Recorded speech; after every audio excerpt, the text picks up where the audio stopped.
Hi, everybody, and welcome back to Black Health Week. And we are on the final day, day 3. We made it all the way through, y'all. And thank y'all so much for coming. Thank y'all all 3 nights. Y'all been here all 3 nights, front and center. Thank y'all to everybody watching online. Black Health Week came about as a way for you to learn more about yourself and more about what's available to you here in the community. I will say one thing, Black Health Week has definitely proven that we have a really, really good, strong community of supporters. Y'all, this has been just a great week. Tonight I don't know how we're gonna top the last 2 nights, but I know we will because we have really good quality speakers every single night. Tonight we have, Josh, we do have a question for you tonight about Pastor Ward's dishes. We'll talk about that later. We have Joshua Hosseldin with the Elgin Funeral Home talking about pre-need plans. We have Marquine George talking about financial security, Erica Greenfield talking about what lenders look for, and Charles Wilson Jr. talking about building your legacy. We will go ahead and get started, and we're going to go ahead and start with you, Josh.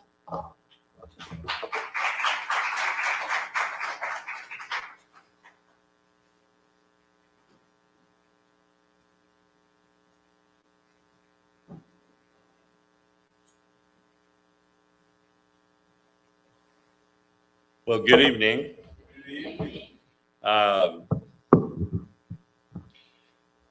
I want to apologize. I don't have anything written. I've been so busy. Haven't had a chance to really do the research, but I feel like I've been doing this for over 25 years now. So really, if there was any research that I would have done, I would have just bored you with a bunch of statistics. And I mean, what good would that have done, right? So most of y'all know me. For those that don't, my name is Josh Houselady. My wife and I own and operate the Elgin Funeral Home.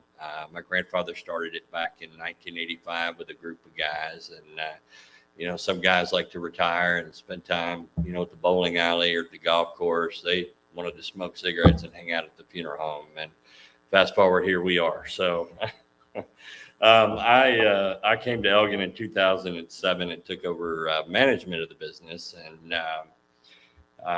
one of the things that is really important in the business that we do is offering prearranged and pre-planned funerals. And I want to share first off the difference between the two. So a pre-plan is where you basically come in, you sit down, and we plan your funeral.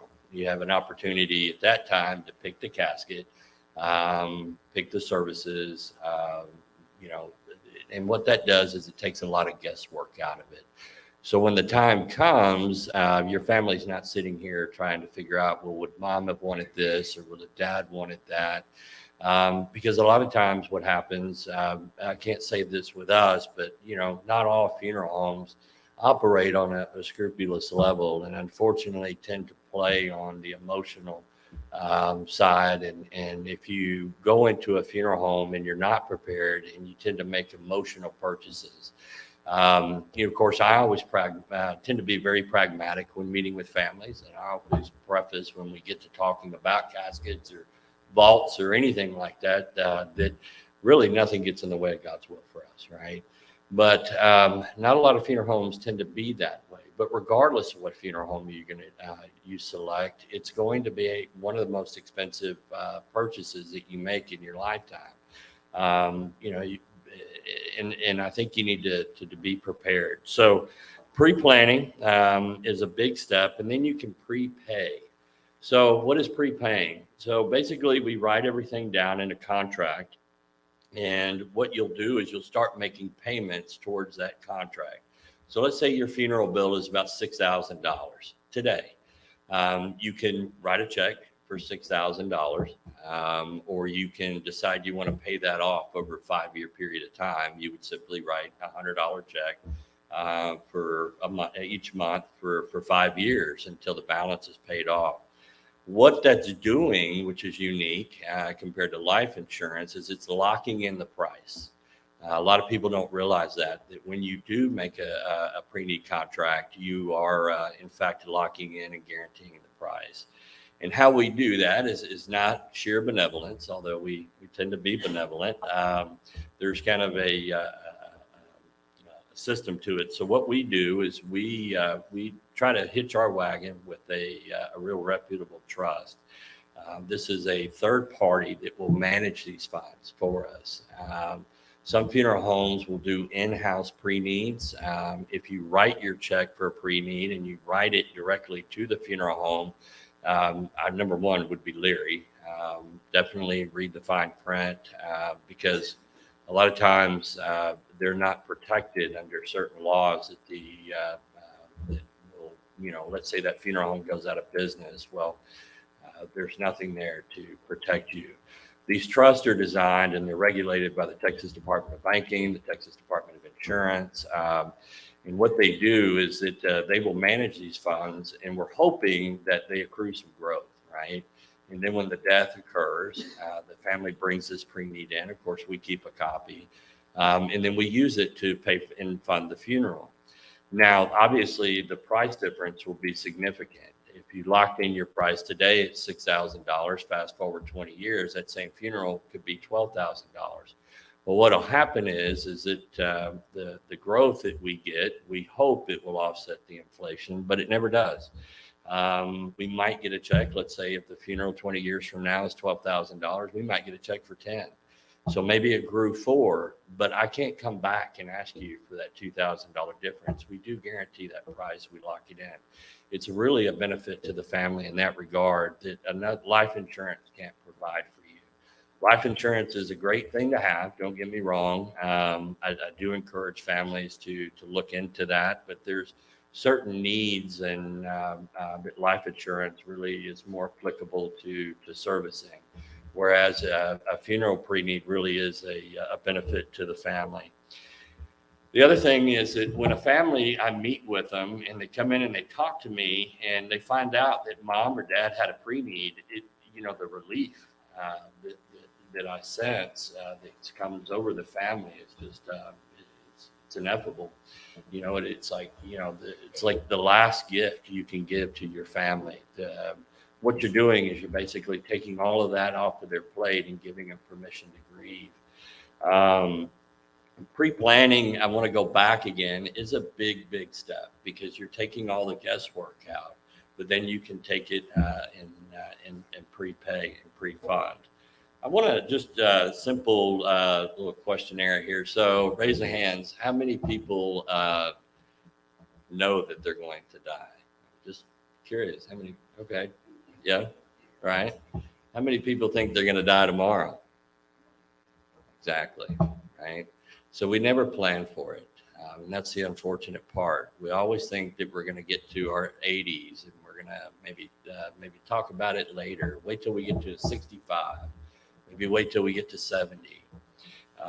Unfortunately, we can't, make that decision. That call is not made by us. In fact, if you want to be upset about it, those 2 orchard bandits are the ones that got us into this whole mess to begin with. They're the ones that are responsible, but inevitably we are going to pass away. Last few years, we've had the unfortunate of having to bury a lot of young people, a lot of people that in the demographic you wouldn't think to get life insurance, you wouldn't think to get a pre-need. And so I want to encourage everybody to just kind of sit with it for a little bit, think about it, and know that it is something that has to get done. None of us are getting out of this alive. We're all very aware of that, but nobody thinks it's going to happen tomorrow. And the biggest problem that we see is that we all procrastinate. Well, if you procrastinate too long, then it becomes somebody else's problem. And it's not fair to do to your family. I think we should all take responsibility for our own funerals. And like I said, it's the last gift that you can give to your family. And it really does give them a big peace of mind. Plus, you get to decide, kind of how it's all going to go down. Whereas, I see a lot of dissension in families where they don't want to cremate mom. Well, mom always said she wanted to be cremated. No, she didn't. She said she wanted to be buried. Well, how do we figure this out? Mom's not here, right? So when you're dealing with grief and you're dealing with families that are sometimes torn, and every rooftop has its own dynamic, that's the pre-planning really kind of like I said, takes the guesswork out of it. It keeps everything kind of smooth and copacetic, so that families aren't sitting here trying to figure out what mom wanted, because it's already done, right? What I want to give and hand out to each one of y'all is it's a little gift. It's a funeral and memorial planning guide. One of the things that it has in it is the vital statistics form. So we're kind of back to pre-planning a little bit. Vital statistics, my job as a funeral director when the death occurs is to create the record. I don't certify it. That's done by a physician, justice of the peace, or a medical examiner. But keep in mind, a death certificate is not necessarily a medical record. It's a legal document. It's really what it is. Things that you need death certificates for, just a good rule of thumb, is just to kind of think asset, right? Stocks, bonds, annuities, bank accounts, life insurance, property. So this little guide kind of allows you to outline some of those things, but it also allows you to fill in all the information as it would appear on the death certificate. I can't tell you how many times I'll meet with a family and they don't know what grandma's maiden name was, or or where dad was born. There's a lot of those questions that families are sitting there kind of scratching their head trying to figure out. Pre-planning, again, it takes that out of the equation. It's already done. Just as simple as filling out a form like this and then calling. It doesn't even have to be me. We have 2 great funeral homes in this town, and there's funeral homes all over Bastrop County. But fill this out and say, hey, look, I want to sit down and I want to pre-plan. And what they'll do is they'll create a folder, and we'll have that information. And then at some point, if you do want to take it a step further and prepay, you can. But the 2 are completely different. One, I think just doing this is so important. The other thing is that right now what we're going through in our town is that there's a waning availability of cemetery property. So a lot of times people think when it comes to prepaying or pre-planning for a funeral, they kind of think about the funeral home. But what about the cemetery? That is something too, that a lot of times when a family comes to me before they or even discuss funeral, I always try to get them to maybe go and get their cemetery taken care of first.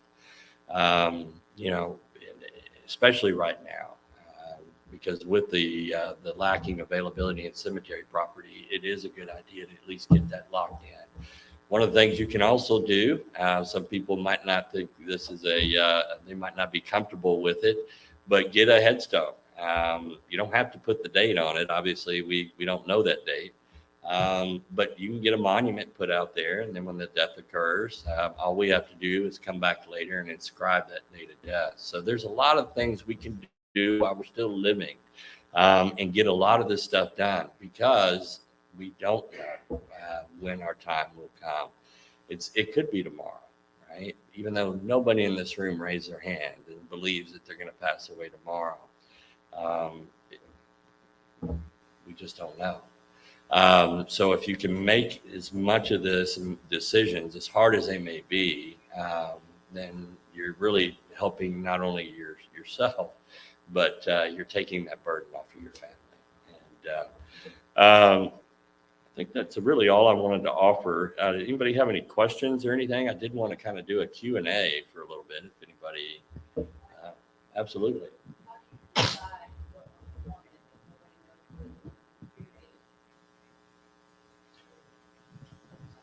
How do you decide what Mama wanted if nobody knows exactly what she wanted and it's not written down? Like, whether good question. So the state basically uses there's laws that help us kind of navigate these situations, especially in tumultuous situations where families aren't necessarily getting along and can't agree.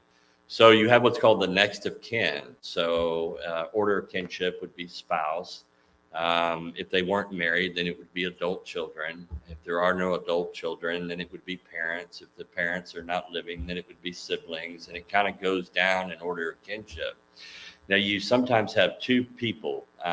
You have the next of kin, and then you've got, let's say, somebody else has the life, and they're the beneficiary on the life insurance. So then you have this kind of to figure out this delicate way of trying to get the next of kin to somehow or another work with the one who's paying for the funeral, right? Again, by pre-planning and prepaying, you're taking that all away and making it so much easier. But in answer to your question, we have to follow the directives of the next of kin, and that's it. So even though, and I'll, let's say somebody did pre-plan and they said they wanted to be buried. Technically, unless there's what they call a right to control disposition, and it's filed, then we have to follow the directive of the next of kin. The next of kin can come back and say, no, I just want to cremate, right? So what you do when you do a pre-need is you make it irrevocable and you specify burial or cremation. There's really no way to come back and change that later. So good question. Did I answer it? Okay. I have a question. Absolutely. So I know it's the committees. We got a lot of questions, y'all. Good, Sorry. good. We've been asking questions this whole week, so y'all forgive us. It's the committee. We ain't saying something gonna happen, but we're just throwing it out there for the shy folks. Okay, so if you pre-plan, I have a question. If you pre-plan and you also have life insurance, would either one of those cancel out, or would they cover up where the other one like lagged off? Good question. So life insurance, unfortunately, won't lock in the price of the funeral, but we have a lot of pre-planned funeral folders, files. And then we have copies of the declaration page from their insurance that is also part of that file. So we know that when the time comes, we pull the folder, we know exactly what to do. I'm not having to sit here and play 20 questions, ask the family, do you want us to do the embalming? Are we going to, what cemetery? And I already have all that information, but I also know exactly how it's going to be paid for too. That's part of the file. Now, you might find yourself too, as you get older, then needing to apply for government assistance like Medicaid, Medicare. Sometimes those life insurance policies can count against you and hurt your qualification. So when working with a social worker, I've had families come to me that have been misdirected in that regard, and said that the social worker told them they needed to cancel this policy that they've been paying on for 25 years. If they come to me, I'm so glad they do. I try to tell them the last thing you want to do is cancel your insurance. Now, if you call another funeral home, and I've had this happen, the funeral home will say, oh yeah, cancel your policy, take the cash value, and then come by a pre-need. Well, of course they're wanting to do that. They want they want to, number one, get the commission on the pre-need, and they want to be able to sell you a pre-need. But that's the worst thing you can do. If I have a family come to me and they have insurance, the last thing I'm going to do is try to commit them to another expense, and they don't need insurance, a pre-need or a prepaid funeral contract if they already bought this with the thought in mind that they were going to appropriate those funds towards their funeral. So there are things you can do, like you can either change the ownership of the policy, so put it in someone else's name so that those cash value doesn't affect the qualification and someone loses their benefits or potentially can't afford to pay for the nursing home. The other way to do it is you can do some insurance companies allow you to do what's called an irrevocable, where you basically lock in the cash value so that there has no liquid asset to it anymore. So they again can't count it. Sometimes it's just as simple as pre-planning, and then just kind of saying that at the bottom that they're going to use this policy. You specify the name of the company and the policy number, and you put it on the contract. Sometimes that works too. But sometimes these whole life policies, because they have cash value, tend to get a little tricky when you get older and you find yourself needing assistance for like long-term nursing care and things like that. So good question. What what is the estimated, I know this is a weird question, but what's the estimated cost of a funeral today? It fluctuates significantly. So back in 1984, the Federal Trade Commission got involved in the funeral industry because the funeral directors would be outside smoking a cigarette, and they'd see the Mercedes drive up, and they'd snuff out their cigarette and get a big old grin from ear to ear and go change all their casket prices to the Mercedes prices. Or if you told the funeral director that daddy had $20,000 worth of life insurance, the funeral just happened to be about $20,000. So to circumvent some of that predatory pricing, the FTC got involved in the funeral industry. I've always said they should get involved in healthcare, but that's another story for another day. But nonetheless, every funeral home has a right, it's a free market, to charge whatever they want to charge, and they do fluctuate significantly. I'm one of the few funeral homes that actually publishes my pricing online. Some of the other funeral homes do. One of the things you can do is to kind of compare apples to apples. Like my professional fee is $1,600. If you go to Bastrop, their professional fee is $2,900. My embalming fee is $700. Theirs is $995. So we're a little mom and pop, not a lot of hands in the cookie jar, but we're one of the last Mohicans. We're one of two only family-owned funeral homes in our county. The only other one is Pendergrass in Smithville. All the other funeral homes are owned by basically corporate or partnered owned. And when you get a lot of people involved that want a piece of the pie, it get expensive. The other thing that we do to reduce cost is we do a lot of things at home. Funeral directors nowadays just kind of sit behind the desk, whereas me, I'm doing the embalming. I'm getting the person dressed. I'm here at the funeral home or at the funeral, conducting the funeral. So there's more hands-on, and because I'm doing more hands-on and my staff are hands-on, we're not contracting all this stuff out. So dad's not in a warehouse being embalmed by somebody that doesn't care and then shows up at this funeral home the next morning. So because of that, I don't have to write that mortuary service a check. And I also know that they're going to look the best because I did it right.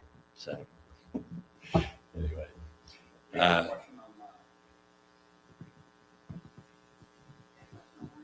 Okay.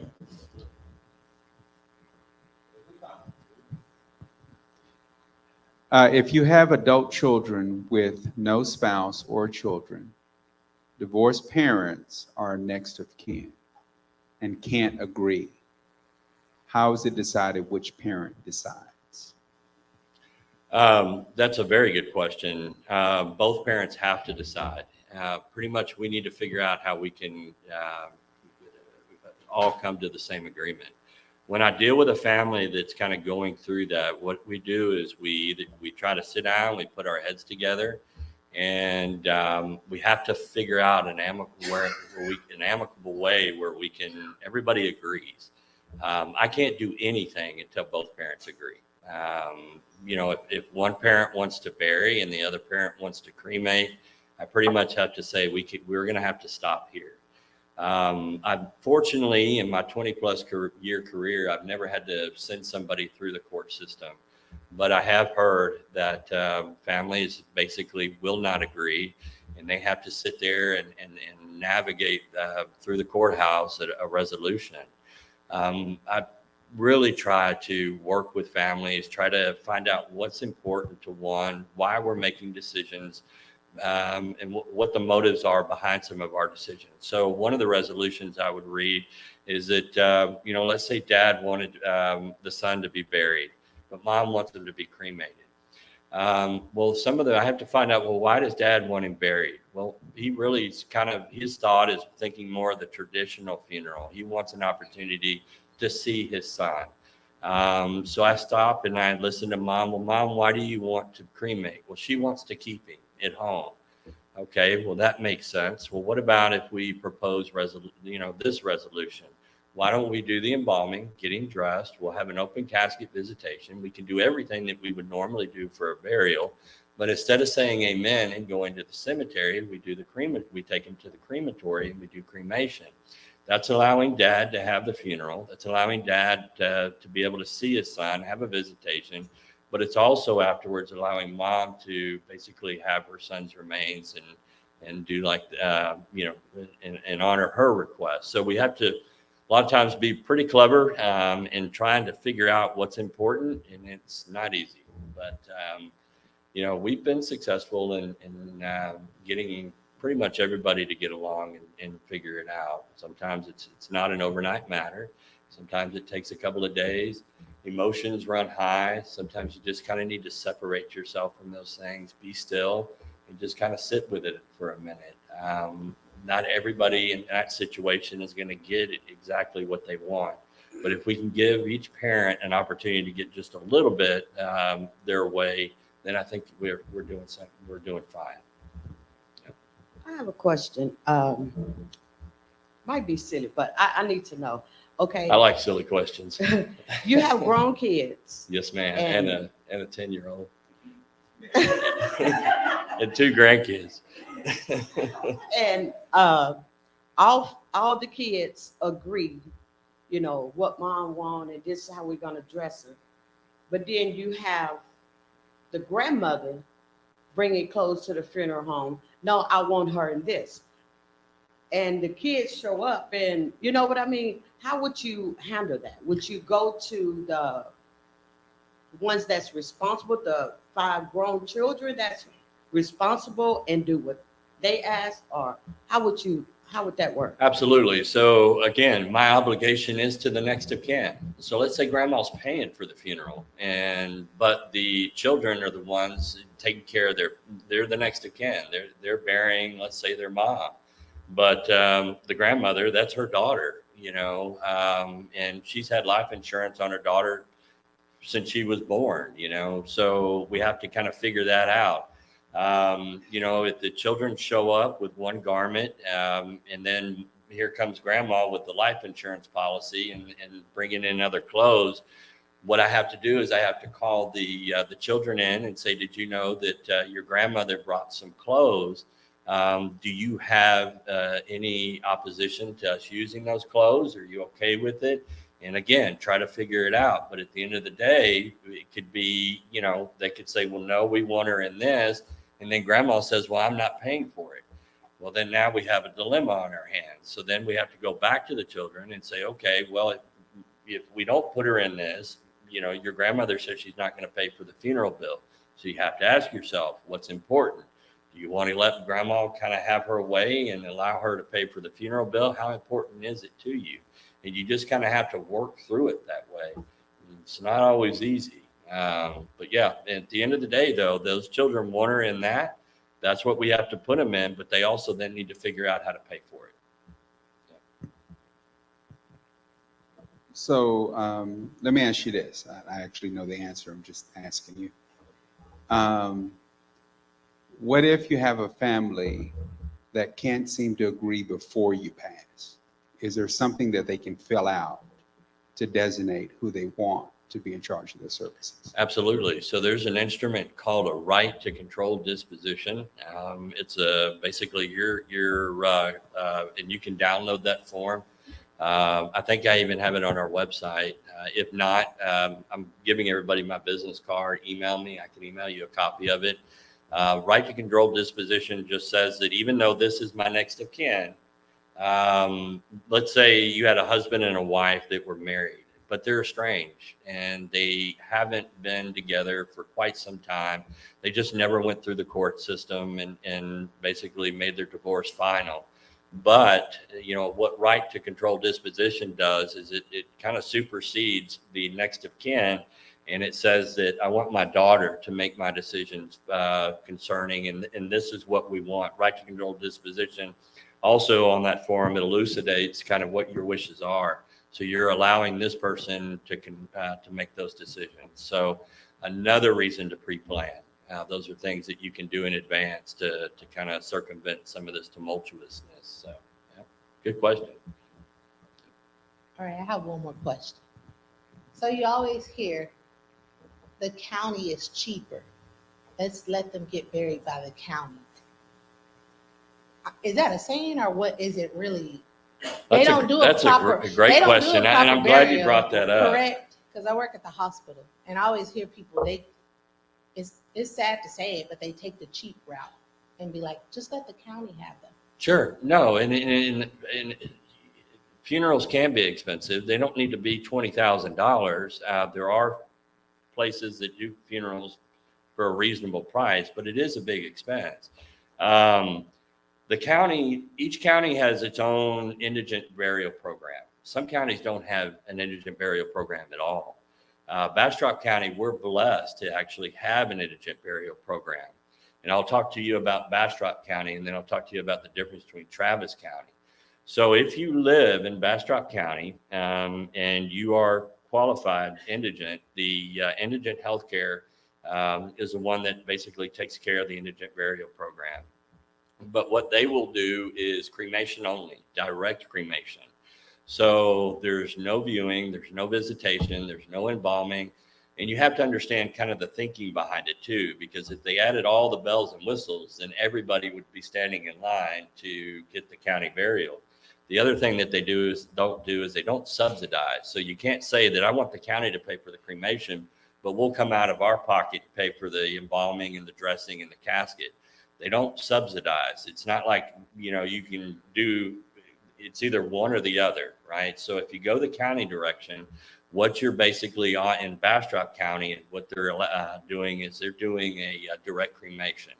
And we have an agreement that we signed. Judge Poppy kind of renewed the county indigent program a couple of years ago and gave all of the funeral homes in the county an opportunity to participate and agree to this price. So if we, and those that wanted to participate said that we will do a direct cremation at the discounted price. And then we basically send the contract with the discount to the county, and then they pay us for the cremation. Now, Travis County is a little different. They don't have cremation, at least that I'm aware of. I know they've been trying for years to incorporate or allow for cremation. The Travis County has a cemetery out in Manda off of Wells School Road, and they will pay for what's called a direct burial. They do allow for visitation, but it's visitation for 1 hour of an unembalmed body. And the funeral homes that are participating in it are on rotation. And the way that it works is basically you call and you apply for the county. And then they do an investigation to find out that the person is in fact qualified to be indigent. Then it could take, I've heard it takes about up to 30 days before you get a date set for graveside services.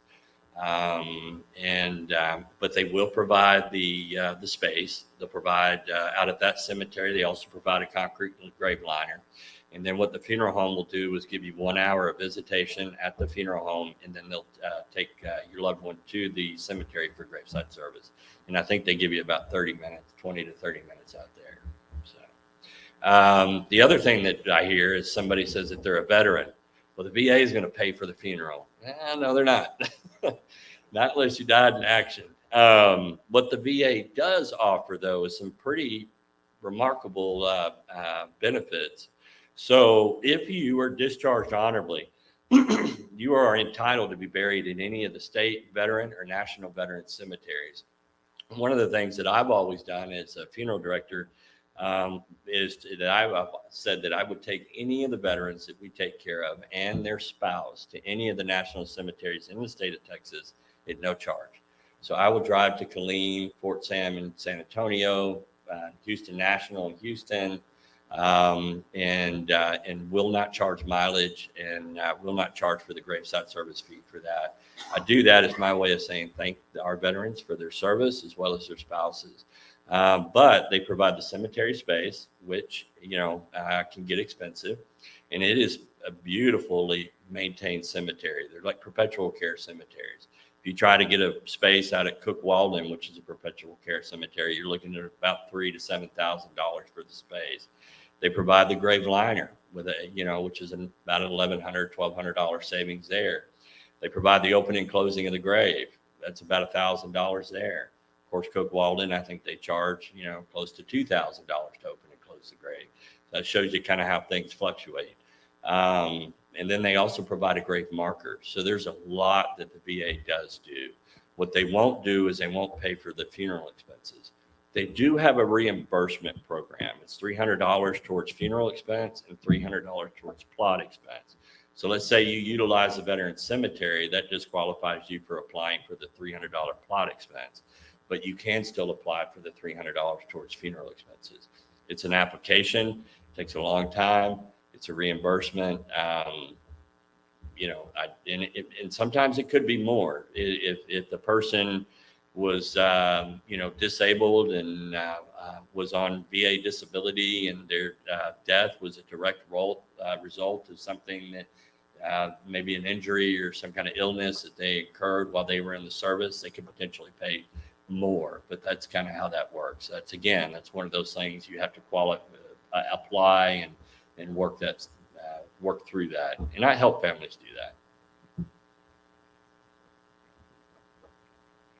Anybody else? I know there's lots of questions. You're going to go home and have more questions. I know it. Okay. So, like I said, I'm going to give you my business card. I'm going to give you this little gift. I'm going to give you a pen. When you do go home and you do have questions, email me, call me. My wife and I, we forward the phones to our own personal cell phone. We don't have answering services. We don't want somebody from, Ohio to try to give directions to the Sayre Cemetery, right? So when you call, it'll be me or my wife or Gwen or Reverend Moore that will answer the phone, and we make ourselves wholly available to answer any and all questions. So if you think of something tonight and you're like, you know what, I should have asked him that, call me tomorrow. I'd be glad to answer you. And God bless you all, and thank you for the opportunity to speak with you.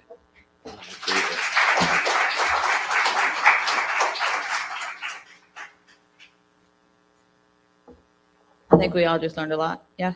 Yes, just learned a lot.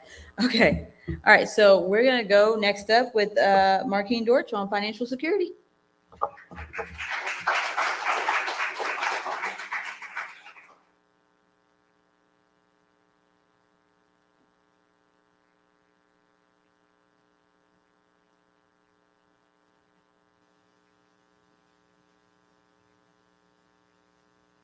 Good evening. How everybody doing this evening? Good, good. First off, I want to thank the committee for throwing a phenomenal event this week. You guys have been doing, a great job. So I just want everybody to give the committee a round of applause for, throwing this awesome event. And I also want to give thanks to the committee for inviting me to come out to speak. I don't take this for granted. It's an honor and a pleasure to be able to speak to everybody. I got a chance to speak to several people in Houston about, financial literacy, but this is my first time coming back home and being able to speak in front of my family and friends, people that got a chance to raise me as a child. So I really appreciate that. If y'all don't mind, I'm gonna take this mic off the podium. Y'all mind? I want to come and speak on the floor and kind of talk in front of the family. But with that being said, just to give you a little bit information about myself for the people that don't know who I am, my name is Marquine Dortch. I'm a native of Elgin. I'm a licensed investment advisor representative. So basically what that means is, I specialize in life insurance, savings and investments like mutual funds, managed accounts, annuities. I do all types of certifications for annuities and all that type of stuff. So I've been in the financial services industry for about 13 years. So you can pretty much say I pretty much know what I'm doing when it comes to this. But what I want to do, I'm gonna just jump right on into it. Turn my thing on. And what I'm talking about tonight, we're gonna talk about money. So how many people tonight want to learn how to grow their money, learn about financial literacy, and basically learn how to pay less money in taxes on their income? So I thought, all right, so let's jump right on into it. All right, so when it comes to saving and investing, basically you want to look into focusing on 3 fundamental accounts. That'll be an emergency savings, short-term account, and a wealth building account. And what I'm gonna do, I'm gonna talk about those briefly. So when we talk about emergency savings, obviously that account's gonna be for emergencies, but it can also be used for vacations as well. And the good rule of thumb, you wanna save at least 3 months of your income in that account, all right? And the time frame to use that account is between 0 and 2 years. So you're gonna constantly find yourself putting money in, taking money out of that account. The second account is going to be a short-term savings. So this is for any unexpected expenses like loss of job, becoming disabled, buying a new car, buying a new house. So here you want to have at least 6 months of income saved in this account, and you're going to basically use this account every 3 to 5 years. And then the last account is the wealth building account. So this is basically where your retirement accounts are coming in place, like your 401ks, IRAs, annuities, pensions, things like that. And then also that can be for, you know, any long range savings like 529 college savings plans for your kids, or UTMA accounts, which are basically mutual funds for kids that are 18 or younger. All right, so now what I want to talk about, let's talk about the benefit of saving and investing early. So what I want to do, I want to use an example. Let's say you had your parents that had $1,000, they had $1,000 one-time investment for you, and the rate of return is 9%. And they put that money aside for you. I'm showing different age ranges, but let's just say at birth, they started with that $1,000, they put that in a savings vehicle until you turn age 67, which is retirement age. Well, if they did that, that money will grow to $406,000. Now, that same thousand, if they started investing that money at age 16 for you, that money will grow to $96,000. And if they waited till you were 40 years old, that money would only grow to $11,000. Now, how many people would rather have that $400,000 versus that $11,000? All right. All right, so moving right along, if let's just say you had a goal of reaching $500,000 by the time you're 67 years old, which is the average retirement age. Well, if you started at age 25, all you have to do is just save $89 a month to hit that goal and make that realistic. But if you waited 10 years, which would be 35, to hit that same goal, you had to save $224 a month to hit that same goal. If you were 45, then you had to save $600 a month to hit that same goal. And at 55, you have to save over $1,900 a month to hit that goal. So as we can see, time means money, right? All right. Moving right along, let's talk about the cost of waiting. So if you were saving $100 a month, earning a 9% rate of return, and you started at 25, basically you're having $566,000. But if you just waited 1 year, that'll cost you $49,000 for waiting. If you waited 5 years, that's going to cost you $209,000. And if you waited 15 years, that's going to cost you $429,000 to hit that same goal. All right. How many people ever heard of the rule of 72 before? Anybody? You have? Awesome. So basically, what the rule of 72 is, it's just a simple calculation that tells you how long it's going to take your money to double. So basically, what I mean by that, you take the number 72, and whatever the interest rate that you're getting on your money, you take that 72 and divide it by the interest rate that you're getting on your money, and whatever that resulting number is, that's how long it's going to take your money to double. So I'm going to say that again. Take the number 72, divided by the interest rate that you're getting on your money, and whatever the resulting number is, that's how long it's going to take your money to double. So y'all see on the screen where it says 10,000, 20,000, 40,000. Let's just pretend that you see $100 on the screen. I like to make it real simple and plain. Everybody got $100, all right? So let's just pretend you got $100 sitting in your account and you're earning a 3% rate of return.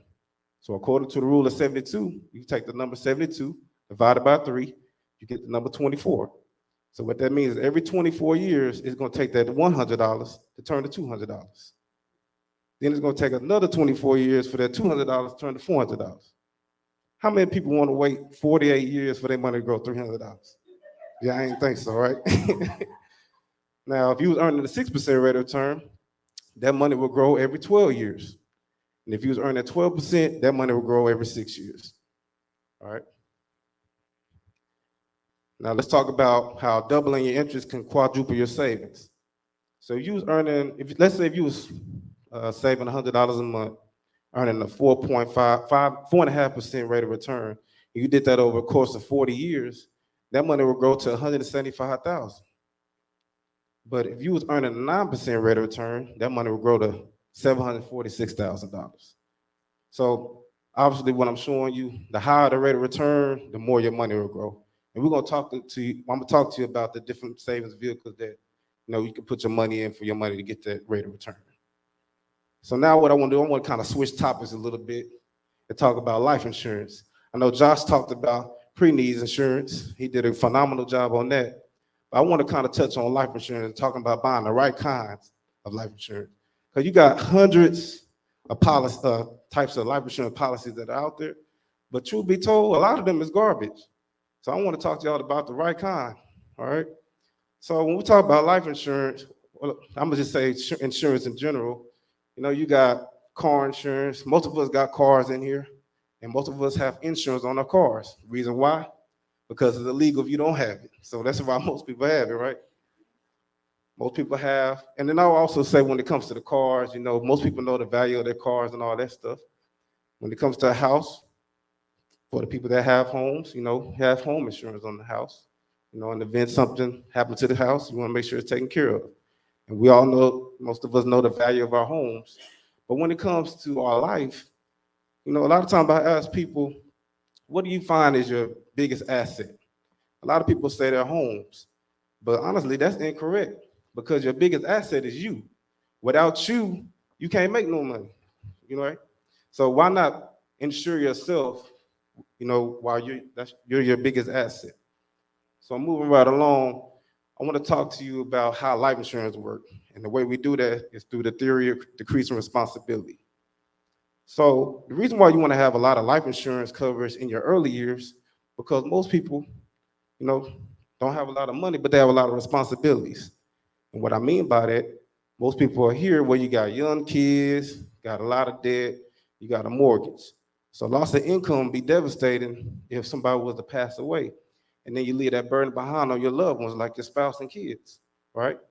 But at the same time, as you go through life, as you go to retirement age, whatever that age may be, you'll find that your responsibilities are a lot different when you get older than they were when you're younger. Because now at this point, your kids are grown now, your debts are paid off, house is paid off. So the need for life insurance is not as high when you're in your 60s and 70s as opposed when you was in your 20s and 30s. You really don't need that much coverage, or if any life insurance at all at that point. You really should be focusing on retirement income, because if you don't have any money at that particular age, it's going to be really hard for you going through your life, in your later years. So, I always say life insurance is not necessarily meant for you to have for your whole life. It's only meant for you to have for a temporary period of time. So that way, when you get to retirement age, you should be focusing on your income, so that way you can be self-insured and be able to pay things off with cash versus focusing on your life insurance. Let's talk about some of the things that experts talk about life insurance. Most experts talk about term insurance being pure life insurance protection, and having a big policy is what spouses and children need. Another expert talked about how term insurance, they recommend term insurance over universal life and cash value policies. Anybody familiar with Susie Orman or Dave Ramsey? They talk about all the time how to stay away from cash value policies and focus on getting level term policies. And another expert says term insurance is cheaper when it's compared to whole life, which it is. So I don't have a lot of time to go in depth with the life insurance, but I will say at the end, if you guys have any questions about it, I'll be glad to go in more depth about that if we have time. But I'm gonna leave you with the 3 nevers when it comes to buying life insurance. Number 1, never buy any kind of cash value or whole life insurance, including universal life. I always tell people those policies are a ripoff, because what they don't tell you with those cash value policies, the money that's in the cash value, they don't tell the agent doesn't tell you how the cash value that you accumulate in that policy goes back to the insurance company when you pass away if you don't access it. And the only way you can access your cash value is by taking out a loan for it. Number 2, never buy life insurance as an investment, because it's not an investment, it's life insurance. You got investments and you got life insurance. And the last thing, never buy a life insurance policy that pays dividends. Because all the dividend is in the life insurance policy is overpayments of premium. So all they're doing is just paying, they're just giving you back what you overpaid without the interest. All right. So let's talk about deferring taxes. Like I said, I know I asked this question again, but how many people want to learn how to pay less money on their income and taxes? All right, let's get to it then. All right. So we're gonna talk. I know Valerie. All right. So let's talk about the difference between deductibility and deferrability. So when we talk about a deduction is the amount of money that you can subtract from your gross income before you calculate taxes. The more that you can reduce from gross income with deductions, the less amount you have to pay income tax on. And when it comes to deferrals mean that you can postpone payment of current taxes until a later date in the future, commonly at retirement. And the great thing about deferring taxes to retirement is the likelihood that you'll be in a lower tax bracket. So that way when you pay taxes, you have to, you're not paying as much taxes as opposed when you're working.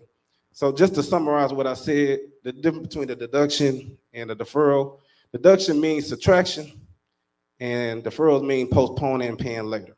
So you'll see what I'll talk about when we get into these retirement accounts. So the first retirement account I want to talk about is a traditional IRA. All the IRA stands for is individual retirement account. So the benefits of a traditional IRA, number one, is that you get to defer paying taxes on the growth of that money right now. And another benefit is you can contribute up to $6,500 a year in your traditional IRA, and that $6,500 can be deducted from your taxable income, which means at the end of the year, you pay less money in taxes. Whereas a Roth IRA, basically the difference is with this, the contributions are they're non-tax deductible, meaning you can't deduct that from your taxes. And the reason why, because you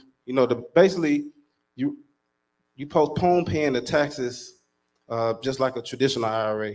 But the benefit of it is that the withdrawals are tax-free. You don't have to pay taxes on the withdrawals. The contributions are made with after-tax income.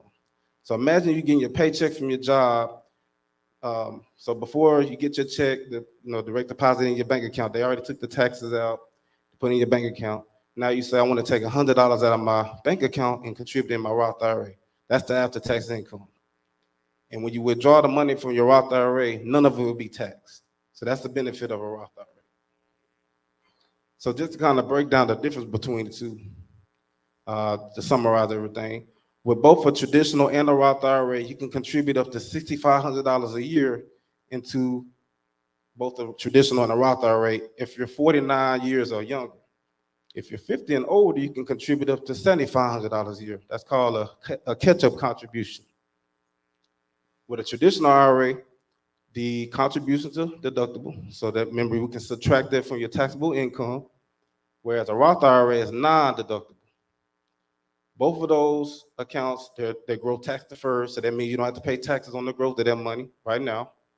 And with a traditional IRA, upon which the withdrawals, you pay taxes on the withdrawals, whereas with a Roth IRA, they're tax-free on withdrawals. As long as you have that account for at least 5 years, you don't withdraw the money out of the account before age 59 and a half.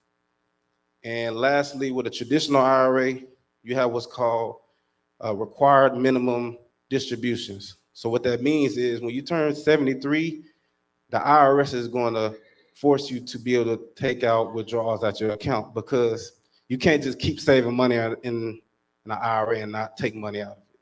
So they're going to make you take money out of the sort of withdrawals for the traditional IRA. But the Roth IRA, there's no age limit when it comes to the distribution. So you can save as much as you want to without having to withdraw money out the account. So now I want to talk about bypassing the middleman, because growing up, our parents talked to us about saving and investing in banks and things like that. But I want you to know there's other avenues that you can put your money in, as far as having your money accumulate more interest, where you can be able to get those same rates of returns that the banks do. So let's talk about that. How many people ever heard of mutual funds? All right, good. So basically with a mutual fund, A mutual fund is a group of stocks, bonds, and other securities that are pooled together as one investment. And the benefit of a mutual fund, number one, you have what's called professional money managers. And these people have 30 to 40 years experience, and they literally sit in front of a computer all day and study the trends that's going on in the market. And they're there to protect you from losing money in the event the market is down. Another benefit of a mutual fund, you have what's called, I would say diversification. And what I love about mutual funds, one mutual fund can have anywhere from 20 to 1,000 plus companies in one mutual fund. And depending on how much money you invest in, you can have anywhere from 1 to 11 mutual funds in your portfolio. And the last thing I want to touch on with mutual funds is that they're very affordable. You can start a low of $25 a month investing in mutual funds. So you don't have to have a whole bunch of money. You start with $25 a month. And the way the process works is you, along with other people like yourself, you get together, pooling all your assets together, and you're investing in companies all over the world at the same time. And by you doing it, it puts you in a position where you're able to get a higher rate of return on your money, where on average, mutual funds earn anywhere from 10 to 12% interest. And it's been doing that since the 1940s.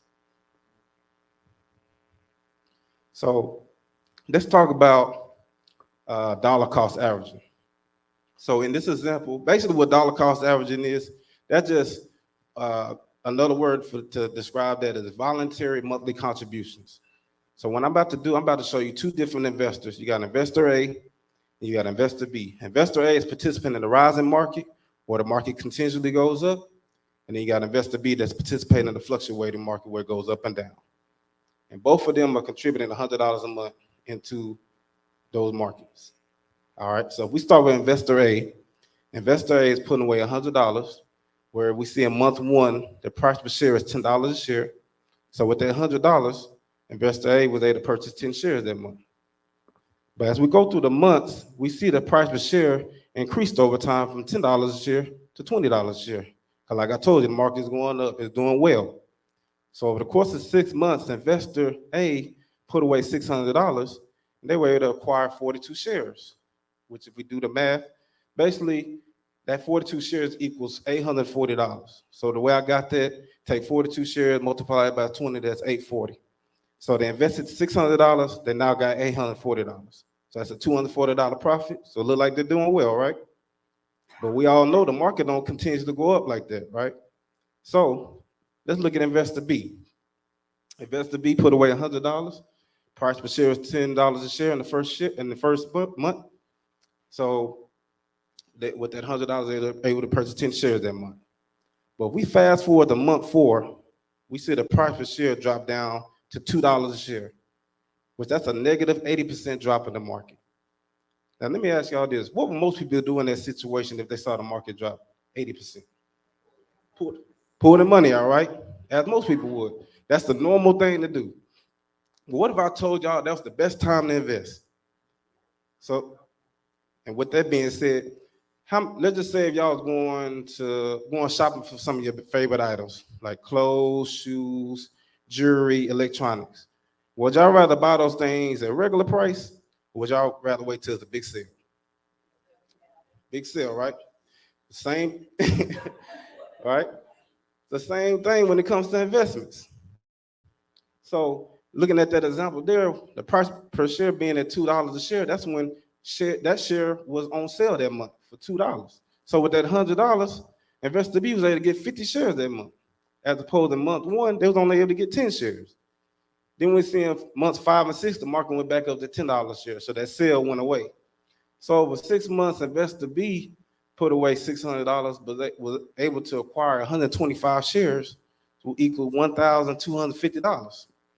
So that's a $650 profit.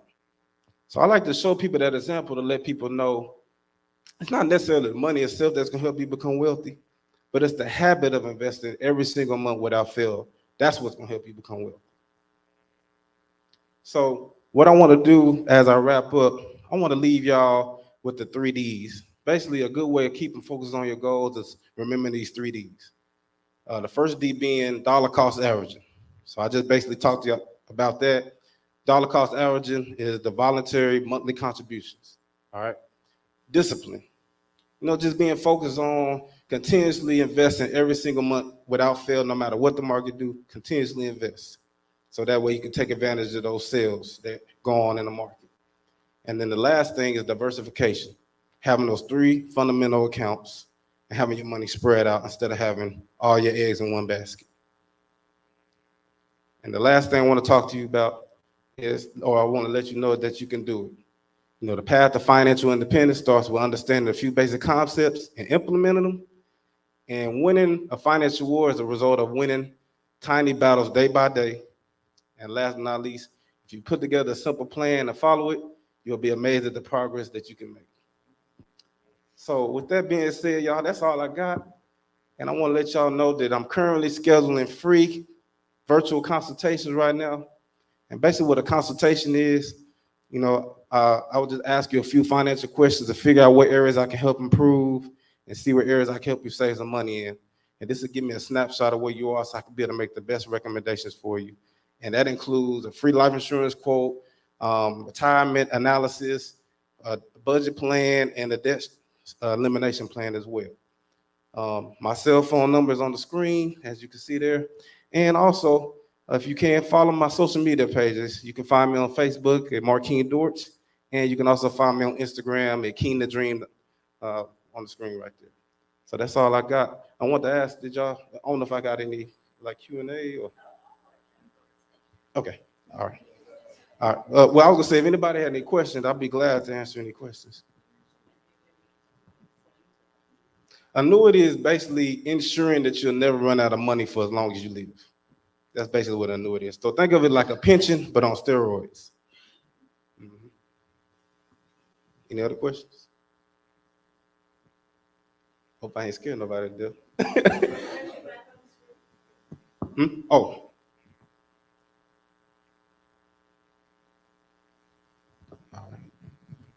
Okay, I got a question. Go ahead. It ain't for me, but it is for me. Okay. Don't be scared to ask. Say, maybe you can help me out. So say if I got a retirement check that is sitting in my bank account, I'm gonna give you the prime example and all the information. So say it's a 60,000, and I'm not joking, but it's a 60,000, 100, a check, and it's sitting there. Do you have to pay taxes every time? Is that going back to that IRA or the one that you said, the IRA. Yeah. So that's going back to that one. That 60,000 that you talking about, you got that from your old job, and you put in what kind of account at the bank? A savings account. They didn't tax you for that? We opted not to tax, so we pay the income. And like prime example, the income tax. When income tax season comes, you have to file. They send you the file because you're receiving on top of that a retirement check. But you got also too this free money that's in a savings account. But do you have to file every time for taxes? Well, I was gonna go back to what you were talking about with that retirement check, because you said you had it in a 401k at your old job before? No, it's a savings account. It ain't for me, it's for my husband. Let me just. Well, that's what I'm saying. Where did it come from originally? Like a 401k from his job, or Yes. Okay. It's a county/city job. Because the reason why I asked that, because by you taking that money out of that 401k and putting in your savings account, most likely what they did was they penalized them because that counted as an early withdrawal, because you can't take qualified money, which is retirement money, and put in a savings account. It has to be in the same type of similar account. So the best thing to do when you have a 401k at an old job and you're no longer working there, the best thing to do is roll it over into a traditional IRA account. It has to be an account that's similar to that 401k because it's pre-tax. So that money hasn't been taxed yet. So when you put in your savings account, basically you cashed it out and put in that savings, and then they penalized him 10% on that. Yeah, because he did 26 years at this place. Now, having that money in the savings account, It's not earning no interest, No. most likely. It's But not. on average, It's sitting there. right, on average, the interest rate of the bank on average is about 0.5%, where, it'd be best if you roll into a traditional IRA with mutual funds where it can get a higher rate of return on your money. So, I mean, I would say if you got some time, we can schedule a day and time, we can talk more about I that. got your information. Mm. But they told them, I guess, when they were signing them up, how you said they bought them with that. Mhm. They were selling them false information. Right, right. You gotta be careful with that. Because you got some people that take advantage of you, if you don't know your information. So,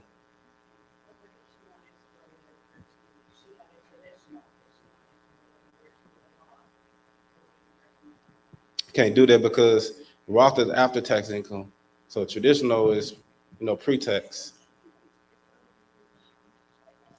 So the question was, she said if she had a traditional IRA account and roll that money over into a Roth IRA, would she be able to do that? Well, she could. You can do what's called I forgot the term that we use, but I would say typically you can't roll that money over like that because it's pre-tax income and after-tax income, and that'll cause all type of tax implications with the IRS. So you gotta be careful with that. Any other questions? Okay, well, I'm saving. No, oh, go ahead, John. Let's say, I have a parent that passes away that has investment accounts, and then all of a sudden now I've inherited, let's say $1 million.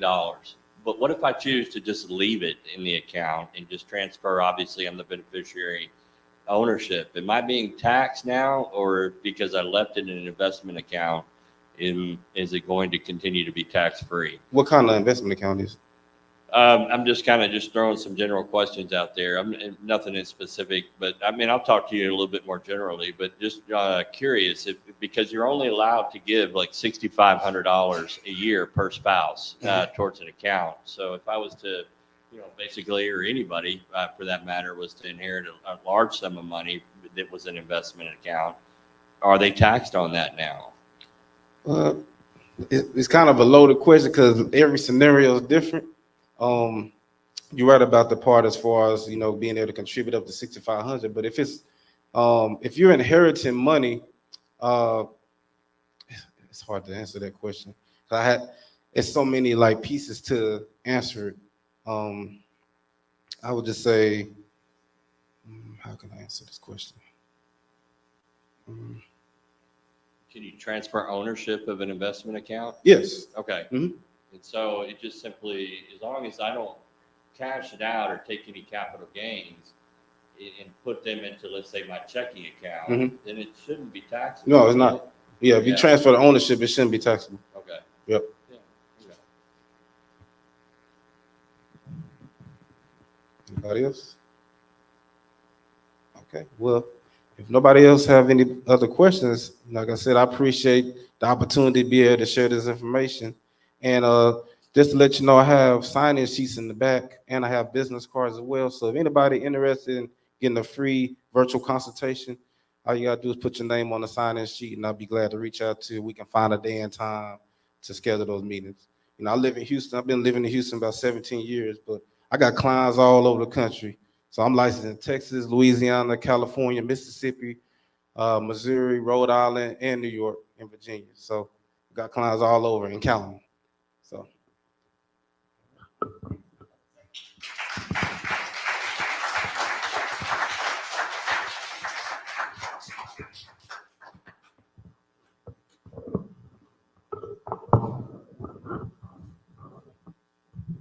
Okay, so I'm gonna be getting with you after this. Thank you. Okay, so we're gonna keep it rolling. One thing, a lot of you already know me, but I'm a realtor, and so one thing that happens a lot for me is people will show up. They saw a house that they loved on Zillow, and they want to buy this house, and they come to me first instead of actually going to a lender. So they get their hopes up on a house that they fall in love with and find out that their money does not match the house. And so what happens is I end up usually calling First National Bank and calling the next person, And Erica Greenfield's here from First National Bank here in Elgin, and she's going to tell you what a lender looks for. Okay.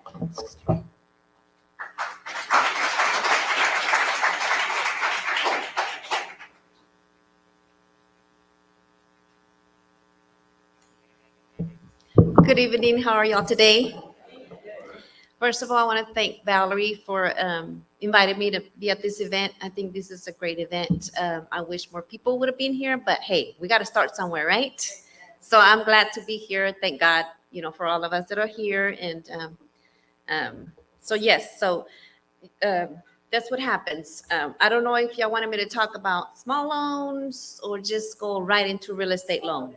All of it? Okay. So I see some young kids here. So as a parent, I have 3 kids. Two of them already 18 years old. That's the legal age to get a loan or apply for a loan. A lot of the times, what I did as a parent, I took my kids to the bank and say, we're going to get you started on your building your credit. So we got $1,000 cash secure loan with the bank. So we started their credit. So we start with $1,000, and then we do it for 12 months to build their credit. And usually that comes out to like $85 a month. And also the first thing we want to see is, okay, we got to fill an application. First, we have to know that you're employed somewhere, because how are you going to make your payment first, right? So we get started with the application. Okay, you work at Sonic. Perfect. You've been there a year. Perfect. Okay, let's see if you qualify for the $1,000 loan. You do. So you qualify. You're going to get this loan. You pay me for a year. And guess what? You're going to establish credit already. As they grow up, they're going to want to get a car loan, correct? Well, that's good, because then they already have credit. So depending on the type of loan that you want, we require different things. So maybe for your $20,000, $30,000 car loan, we're going to require a pay stub now, because we want to verify that you are actually able to make the $400 payment, not versus the $85 payment. Now, when it comes to the real estate loan, the realtors want to know that you're pre-qualified. So in that instance, we want to see that you've at least been employed a year.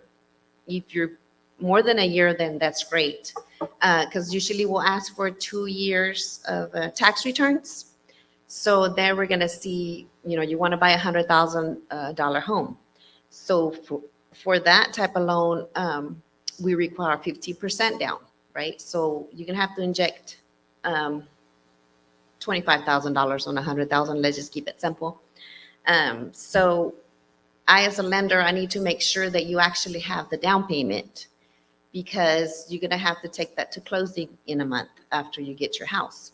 So first we verify that you're 18 years old again.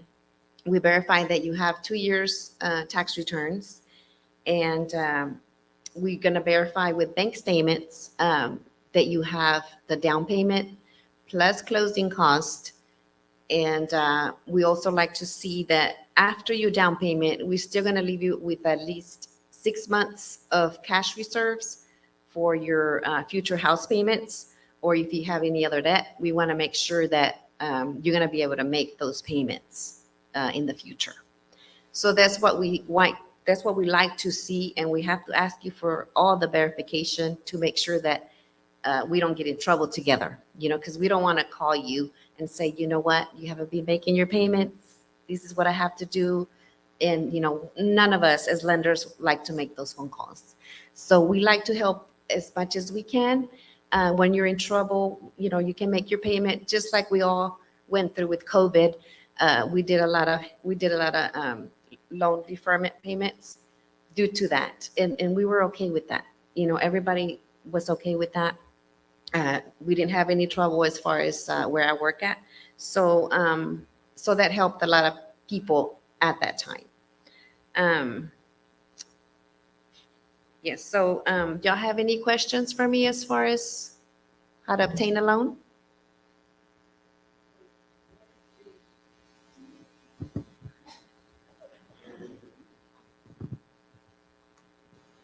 What, for first-time homeowners, how much would they have to, what percentage down would they have to have on a home?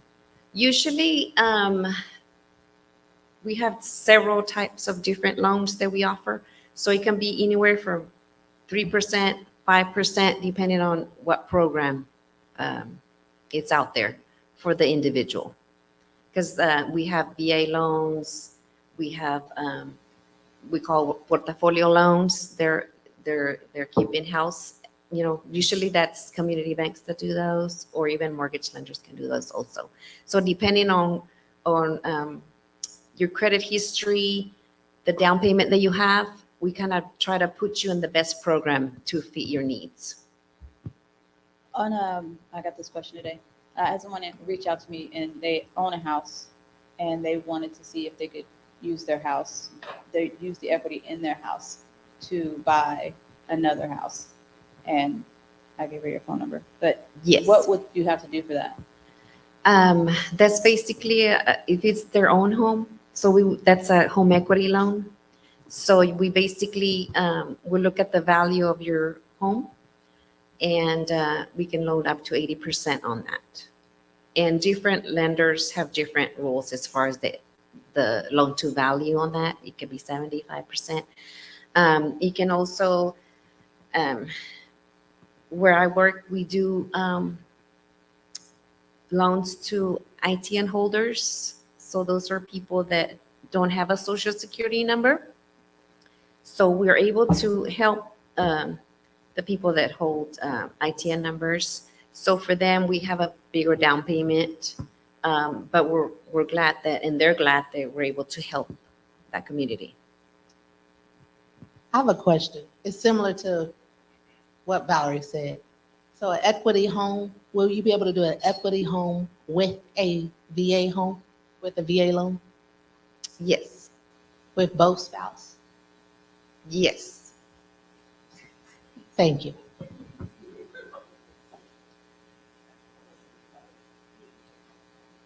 Any other questions?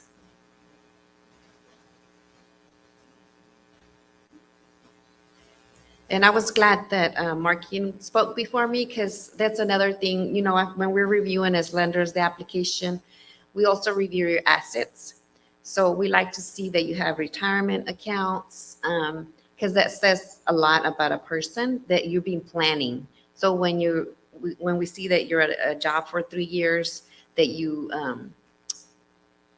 have a 401k, that you have 25,000, 100,000 in your savings account, that lets us know that you were ready to make this move as far as obtaining your first home or your first car.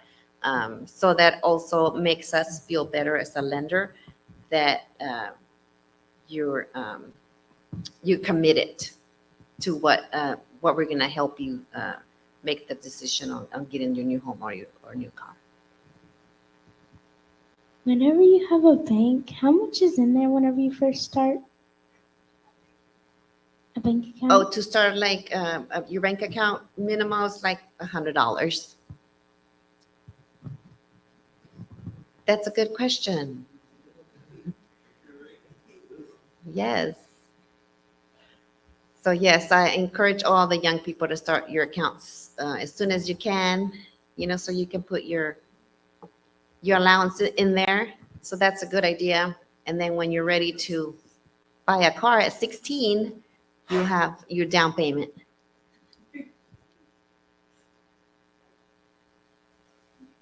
Yes, Josh. So, I think through most of my 20s, I had a credit score of about 430. So, talk a little bit about kind of how important a credit score is, and then, you know, maybe some of the things that you can do. You talked about maybe establishing credit, but what about someone who kind of, you know, were younger and a little reckless and wasn't as fastidious about some of those things? How long does it take to kind of get your credit? I personally know I was real proactive in getting it, but I just thought maybe you could kind of share for some of those, because some people kind of just throw their hands up thinking it's impossible. They choose to pay these exorbitant amount of money in rent When if you just spend a couple of years and get your credit back in order, it's probably cheaper to own a home. Plus, it's your money. You know, you're building assets, kind of like what our friend was talking about earlier. So if you'll share that, that'd be awesome. Correct, yes. And I'm glad you brought that up because as lenders, we get to see your credit, right? When we pull your credit. So we tend to do a lot of coaching on that when we see a 400 or 500 credit score. So at that, yes. So we kind of go over the credit report with you or the customer, and we kind of go over it and say, oh, well, what happened here? How come you Capital One, you know, or how come they repoed your car here?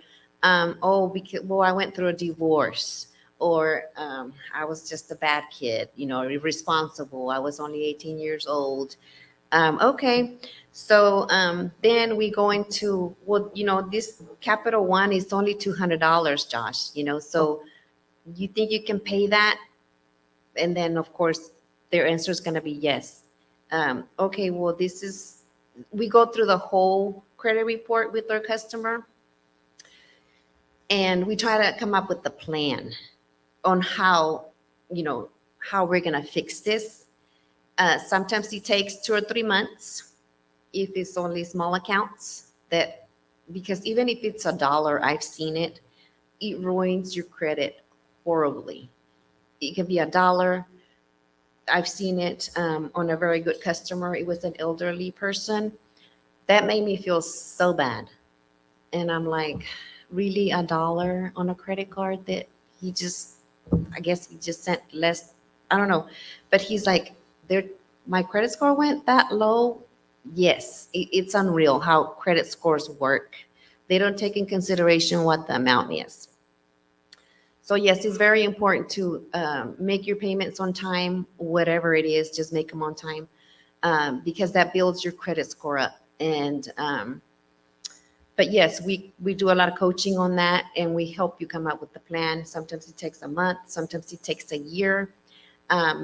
As far as like Marquine was talking about, deductions on tax returns. Now, a lot of my self-employed people, when I see their tax returns, they took a lot of deductions. So guess what? I can't qualify them because their gross is minimal for their $1 million home that they're trying to buy. Yes, they tell me, but Erica, I make $500,000 a year. I know, but on here you only show 50,000 gross. What am I supposed to do? Like, I can't change the numbers, you know? So those are things that we also see, and then we coach them again. Okay, you need to talk to your CPA and let them know that you want to buy a house in the next 2 or 3 years. This income right here has to change, or they're going to have to flip the numbers to make it work, and you're going to have to come back in 3 years when your numbers are up. So yeah, you kind of have to watch the deductions sometimes, because, you know, it could also bring a red flag for a lot of people. So yeah, so we do a lot of coaching as far as that goes to help you with your credit.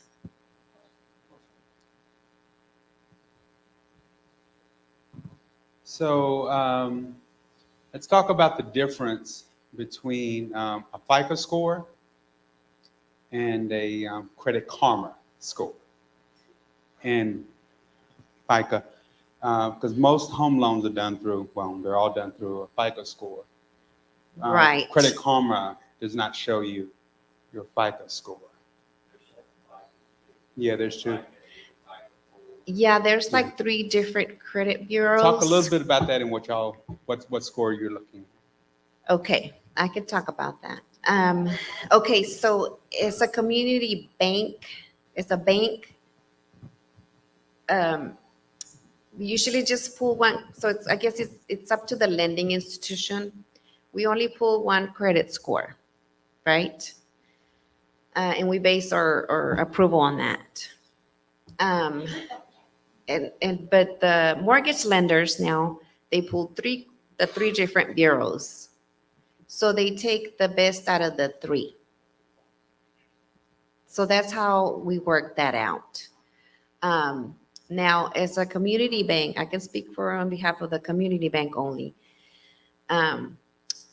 When we see a low credit score, but it's because, you just didn't pay the $1, right?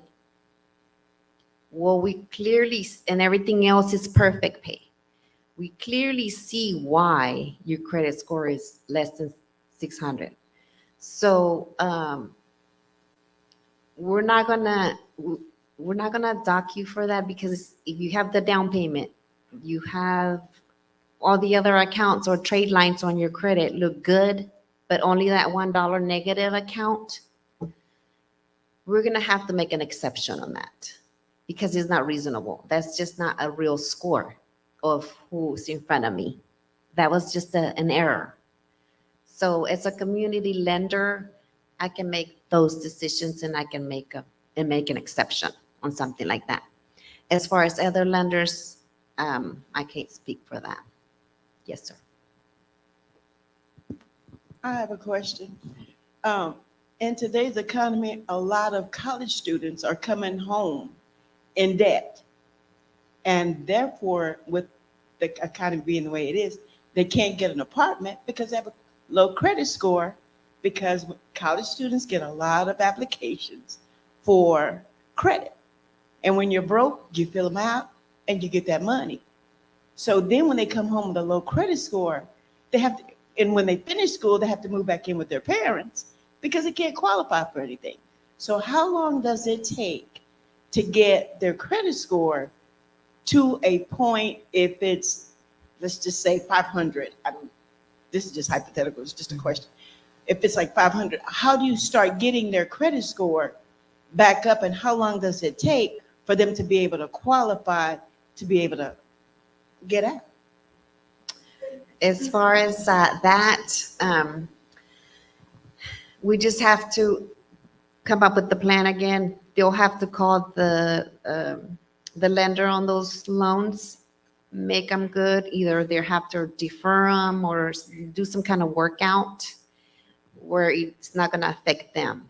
The other thing that I want to mention, as far as debt, if you ever make some kind of agreement with the debt consolidation lenders, a lot of the times if you owe 1,000, but they made an agreement to only require you to pay $500 out of the 1,000, they'll put it on your credit report as that you paid less than what you owed. So it really didn't help you much, because we're gonna see that, right? So as far as student loans or any debt, that's it usually takes about 2 or 3 months to clear or make your credit score go higher. Yes, ma'am. I'm sorry? Yeah, it usually takes a month or 2. Yes, ma'am. Okay, that was kind of part of my question.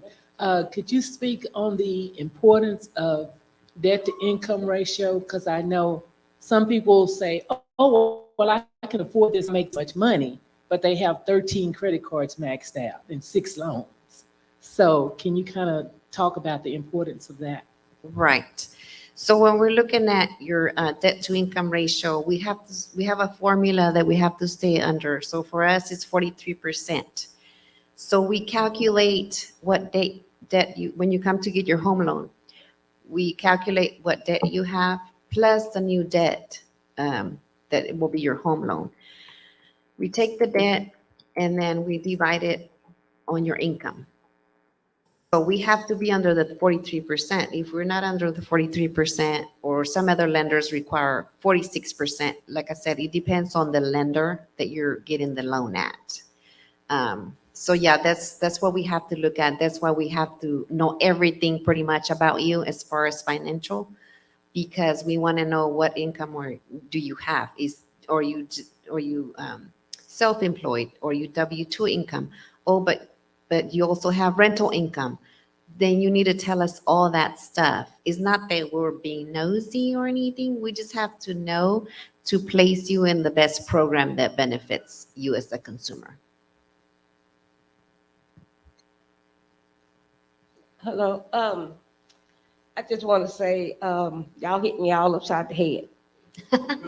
But Marquine is my son, but this happened before he became into all this financial stuff. And I didn't know no better. So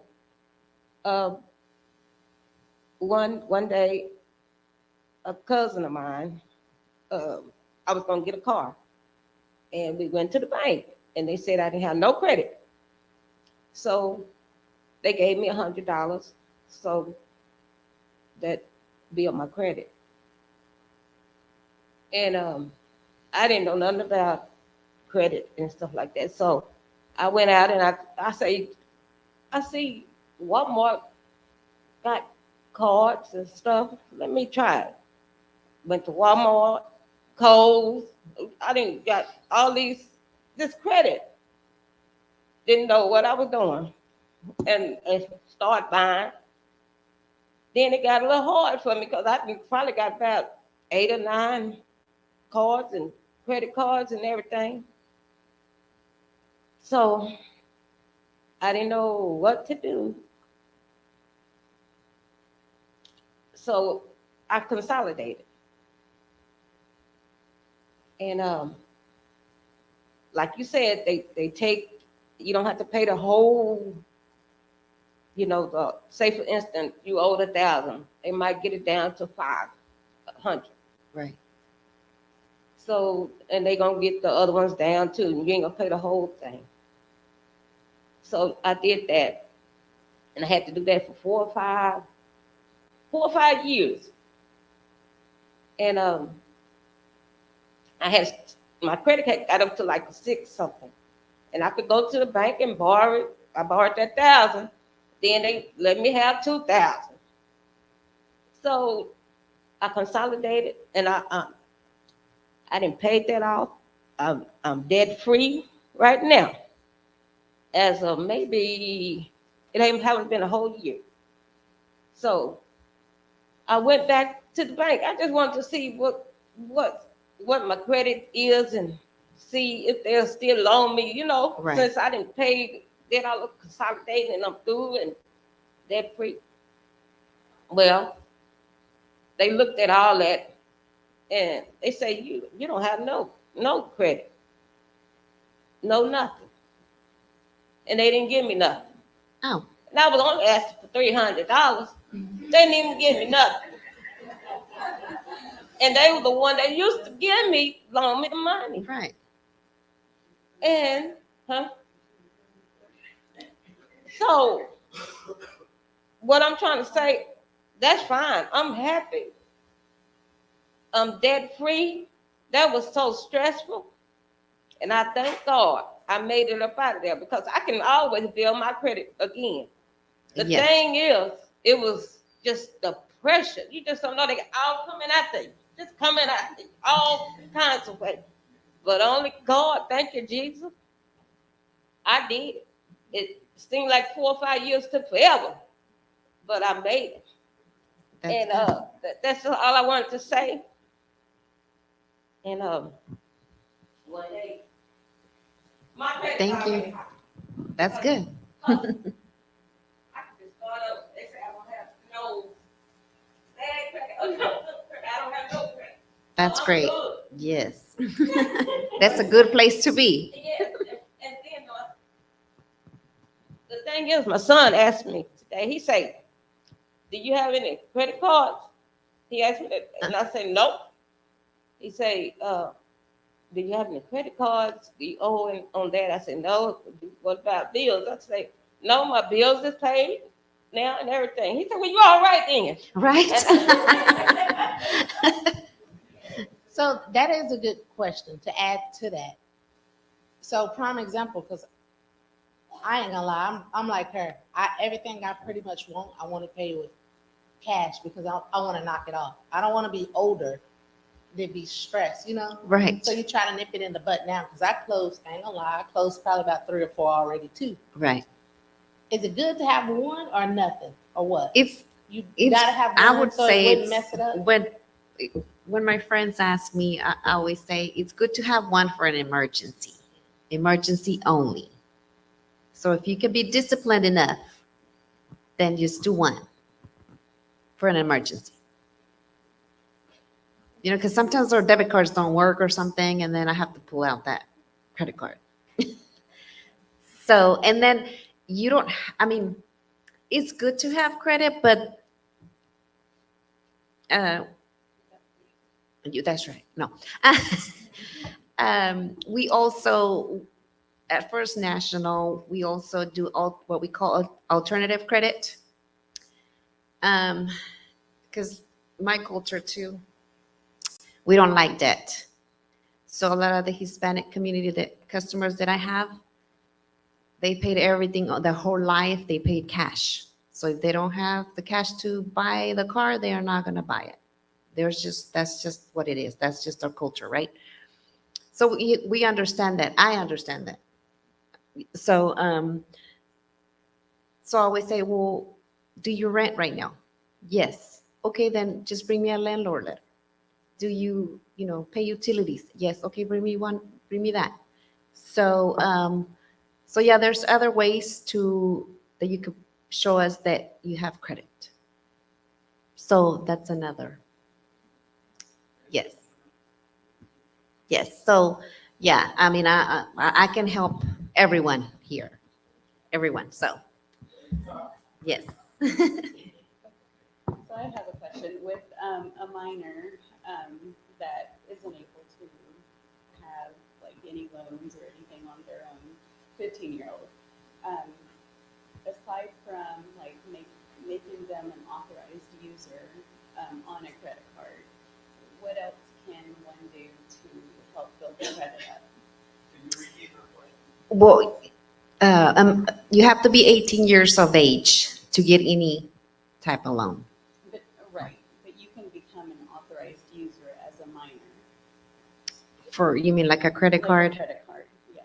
But is there anything else that one? No, because we can't run their credit, their social number or anything yet. So, no. But you can help build their credit up as a minor. Not that I know of. We may have to Google that. Because I have my daughter as an authorized user. Yeah. Just plugging up her social security up with that. So like that supposedly helps her build her credit up. So when she is. That's interesting. Yes, I wasn't aware of that. Okay. Yes, ma'am. And then another question, I'm sorry, this is back to like the loan. So if someone is young and they have their credit built up, but but doesn't have like has never lived on their own, never rented, but this is the first time buyer. They don't have any rental history. They don't have any utility history. Everything's like under the parent's name. But they work? They work. They work, Then they you could have- co-sign for them.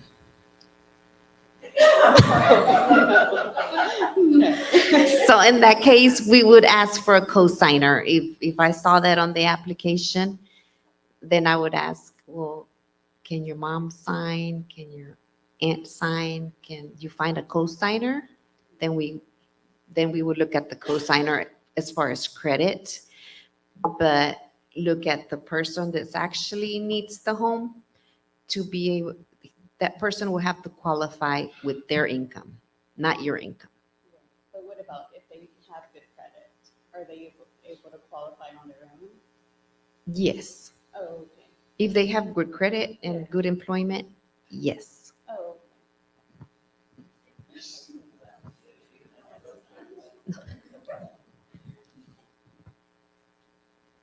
Any other questions?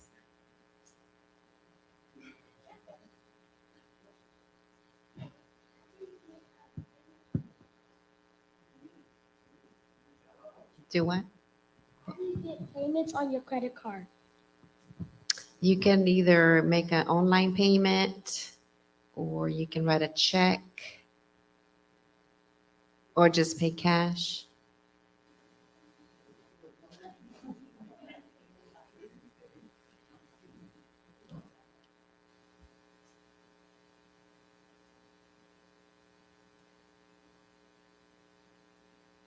Any other question? Well, thank you so much for your time.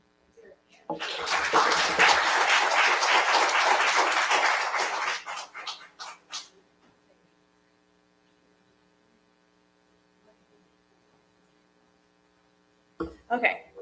So I love y'all all so much. There are no $100,000 houses left, so don't come to me for that. Just let you know.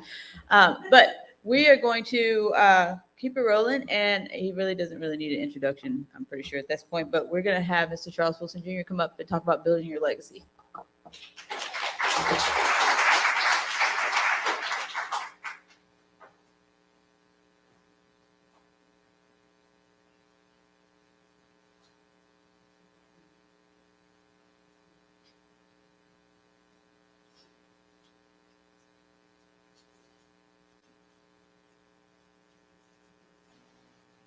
How's everybody doing?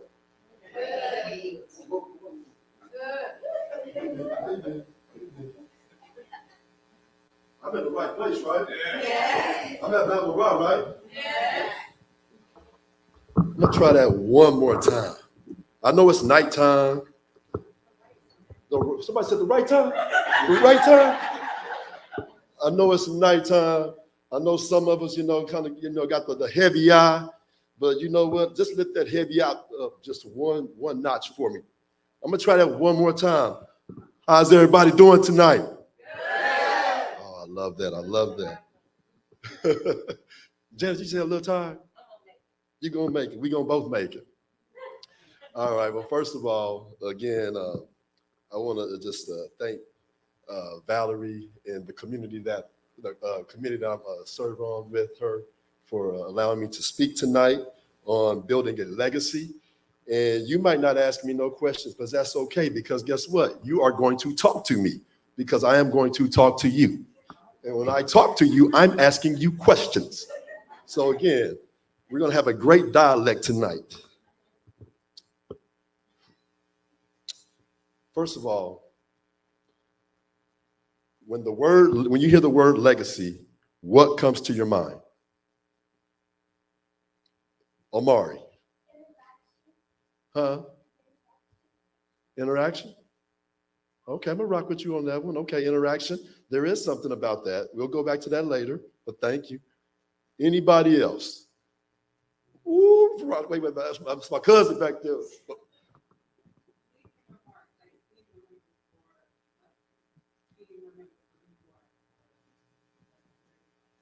Leaving your mark.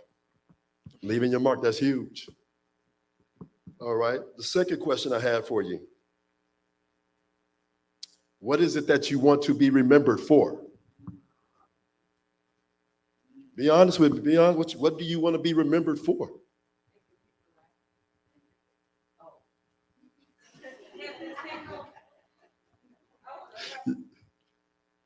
Help people, making people laugh. Angela, you do a great job at making people laugh. And Janice, you do an amazing job at also helping people. You love it? Okay, okay. All right, I'm your cousin. Now you can help me too. All right, anybody else? Huh? Family values. Family values. That's huge. Being a good servant. Amen. Amen. Being a good servant.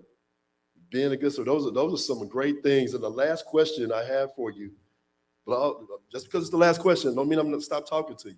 You're going to still talk to me. What is it that you want to leave behind? What is it that you want to leave behind? Tonight, we talked a lot about the financials. All right, we talked a lot about the financials, Josh talked about death, just all of that. But I'm gonna hit you with something a little bit different as I talk about legacy. Say different. I didn't hear you. Say different. I'm gonna hit you with something different when we talk about legacy, because legacy, you can look at that so many ways, not only just monetarily, but just history, facts. A legacy. What is it that you want to be remembered for? What is it when somebody thinks of you, when your name pops up to somebody, what do they think? What comes to their mind when they say your name is being said? She loved everybody. So when someone says your name, do they smile or do they frown? Okay. And so, a couple of years ago, I had a friend of mine, and we talked about growing up. And he said, "Bam, I remember when you did this." That wasn't so good. And then 2 minutes later, "Man, I remember when you did this." Okay, that wasn't so good. And then the third thing, he said, "Man, you remember this?" I was like, "Man, can you just say something I just did good instead of just focusing on the bad?" And so, but I say all that to say is because sometimes in life, I'm just being honest. Sometimes when people know of you, and sometimes they can look at what you may have, sometimes some people focus on what you may have done in the past, but sometimes they can't see beyond that. They can't see the present or what the future lies ahead. I'm going to say that for somebody who has a jerry curl way back somewhere else, because this went above somebody's head. Sometimes some people are so stuck in the past where they can't see your present or your future. Building your legacy. Pastor, could you go ahead and play the video for me and have the music? If you can start it from the very beginning. Thank you so much. This video that you see is very dear to me. It's very dear to me in so many ways. And to me, it's about the legacy that I want to live, that I'm living now, and the legacy I want to continue to create for my future, for my 3 daughters, and one day grandchildren, and their children, and their children, and their children. And in this video that you see, I was given this video back in 2016 by the great Coach T. Berry. Everybody here know Coach Berry. He got a conversation and videos and flash drives for days. And so in this flash drive he gave to me, and I remember just looking at it, studying in this flash drive over the years, and being reminded of where I came from. And I'll never forget, I was in the 9th grade. My 9th grade teacher, Mrs. Neff, and she asked the class, what is it that you aspire to be? And so, and I got one of my graduate classmates here. And so I told her that my father had an 8th grade education and my mother had a 6th grade education. She looked at me and said, the chances are of you graduating high school are somewhat kind of slim, because neither one of your parents graduated from high school. And I wanted to defeat that. And I'm a competitor. I was an athlete growing up. So my thing is, tell me something I can't do, and I'm gonna prove you wrong. I'm gonna tell you something 10 times better. So with saying all that, I was blessed with an opportunity to leave Elgin in 1994 and make life for myself and my 3 daughters. Again, it's good to be back home to where the legacy started. So in this video, all these individuals, these amazing, beautiful individuals you see, paved the way for me. And the reason why I say they paved the way for me, and when it deals with building my legacy, as an educator, I take my career seriously. When I'm coaching, I take that seriously because it was teachers that told me that I couldn't do something, and there were some teachers that told me that I could. And so I wanted that to be a motivation. And having Coach Berry as my basketball coach. And I remember my junior year. I had a bad attitude, had a bad game, bad attitude. And he pulled me aside. We were coming back from Hearn. I'll never forget this night. We were coming back from Hearn, and he said, "Bam." And that voice, "Bam. What you gonna do with your life, man?" I don't know, coach. Scared, nervous, sitting next to him on the bus. "Man, I don't know, man. You got to get it right, man. I don't know what else to tell you." "Okay, coach." And it was that night where I thought about what is it that I could be remembered for. Again, I was 17 years old, but I didn't have a clue what this thing called legacy was. Until that night, he asked me, what is it that I really wanted to do? And he hit me with something, I want to say a month after that. I got my a college letter, a letter from a college. I got a letter from a college. He had given it to me, and they were looking at me for the next year, for my senior year. And he said this to me, and this is what motivated me to be the best that I could be. He said, "You want to go to college?"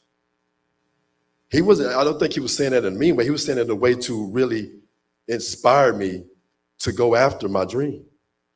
And in going after my dream, I wanted to really pursue that so bad. And so when I talk about these people right here, the reason why I shared this video tonight, that's my prompt of legacy, because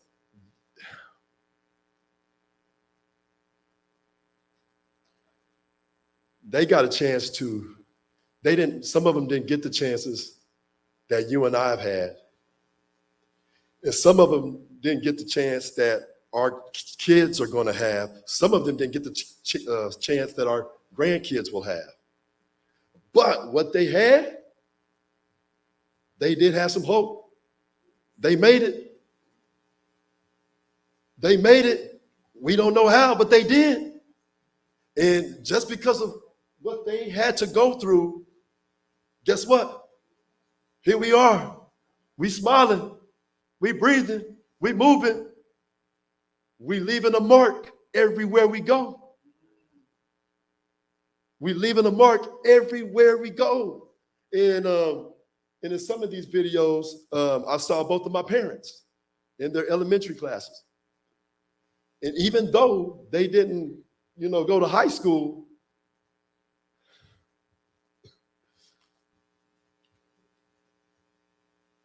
everything that they was able to put together and still inside of me,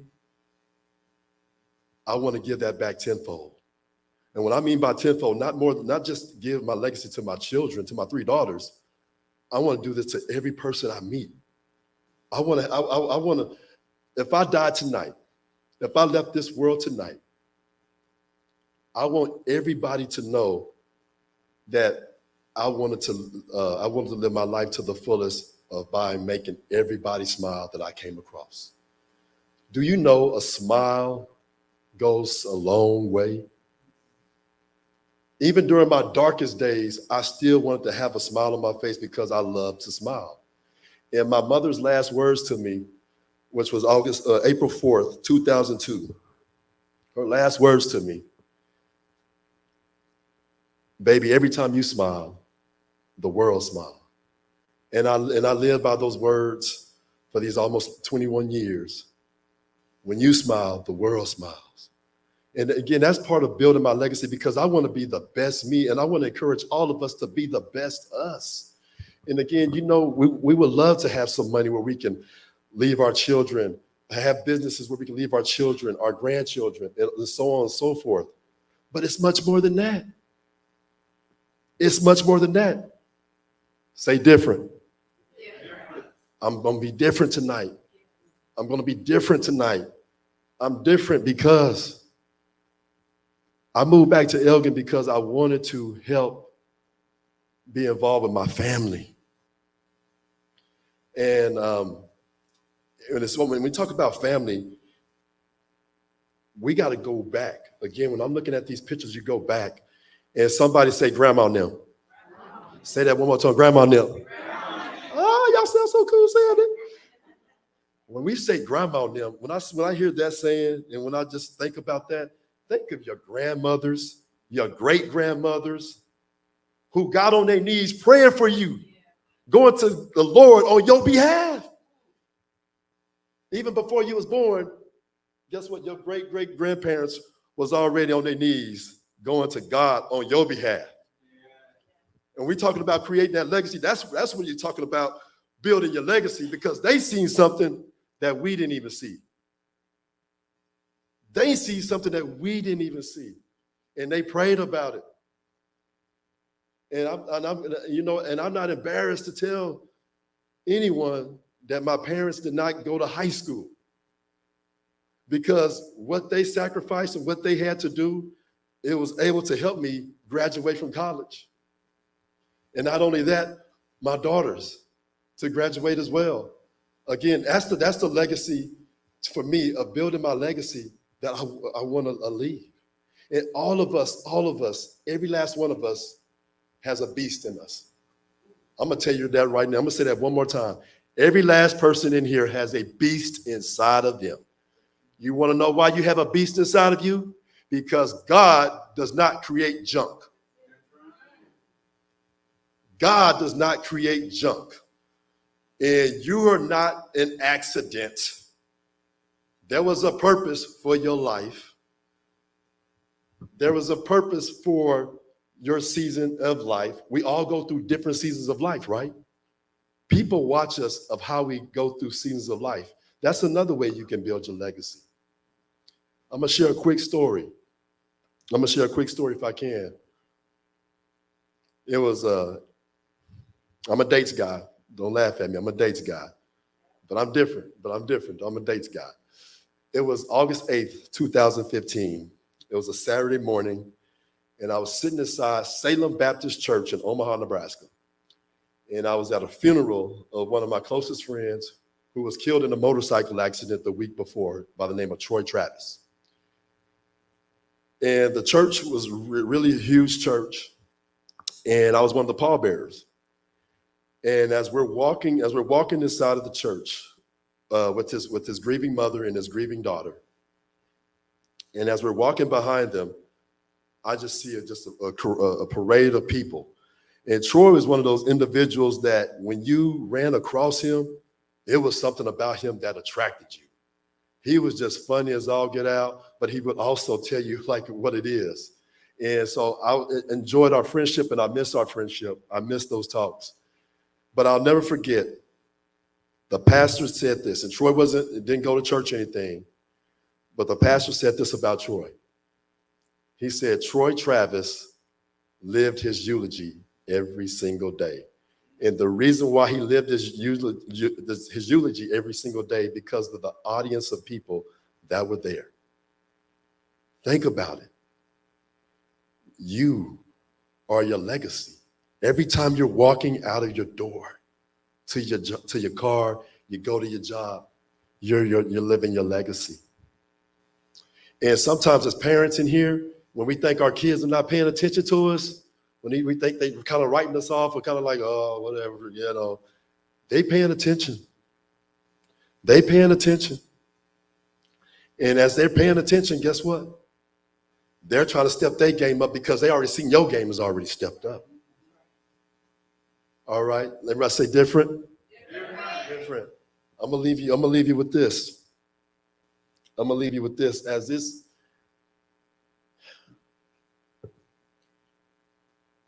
Again, as I look at this, and actually I see my father in that one right there. As I look at these individuals,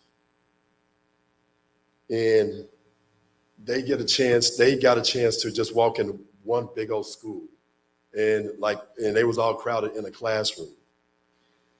And to see all that, that happened right here in Elgin, Texas. That happened right down the street here. Right down the street here. That didn't happen on Main Street. That happened right down the street here at Booker T. Washington. And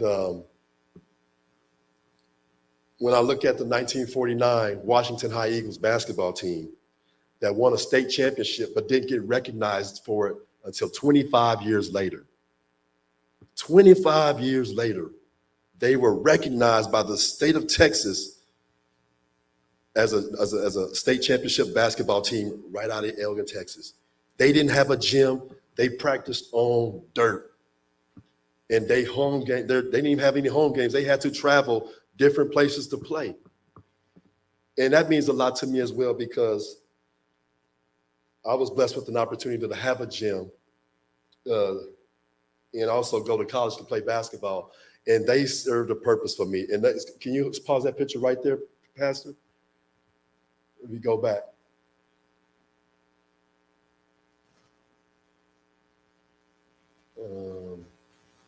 To the one with the faculty members.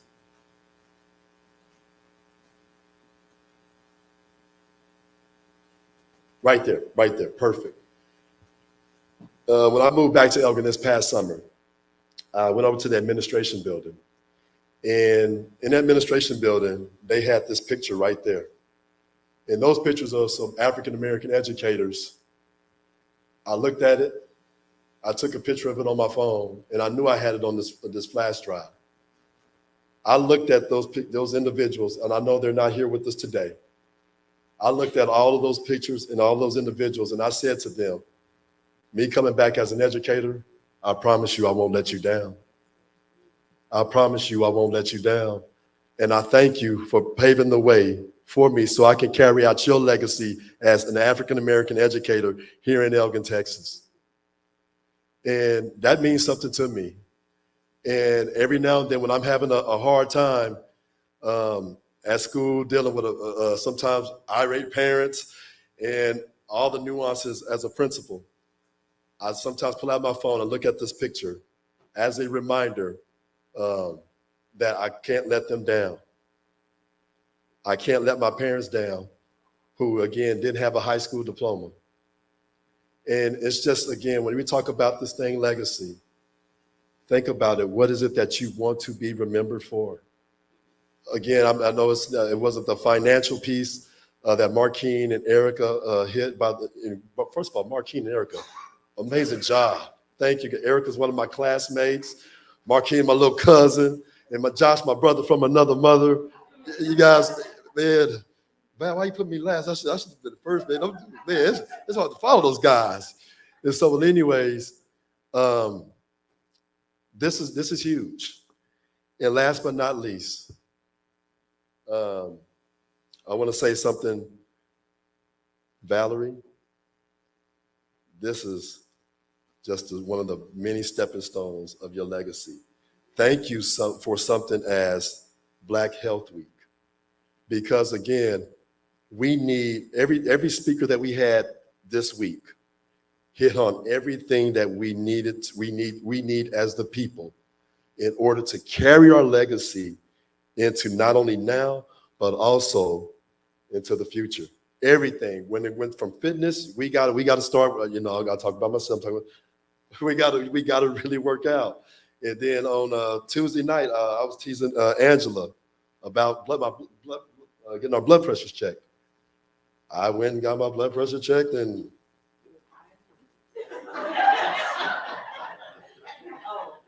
yes, it was. And so I mean, that means I got to do better. If I want to continue my legacy, if I want to continue to build on it, I have to do better. All right. And again, I want to encourage all of us to do the same. And thank you guys so much for being out here tonight. And all the viewers that's watching, thank you all as well. And again, Valerie, stand up. Give it up for Valerie for doing something like this. This is something that's a first time done. And so again, our community needs it. Not only our community, but our town, our city needs it. And again, I think this is the first of many more to come. All right. And also to our amazing committee, you know, we had a lot of long days planning, still planning. And again, it's been awesome. So thank you guys so much.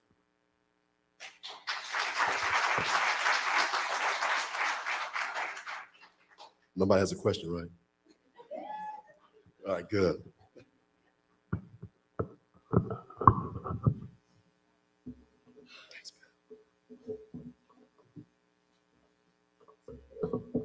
Okay, so that is going to conclude our night, our week. I said our night. I want to thank everybody for coming out all week, supporting us online, in person. This was an idea, and y'all got to stop running with these ideas.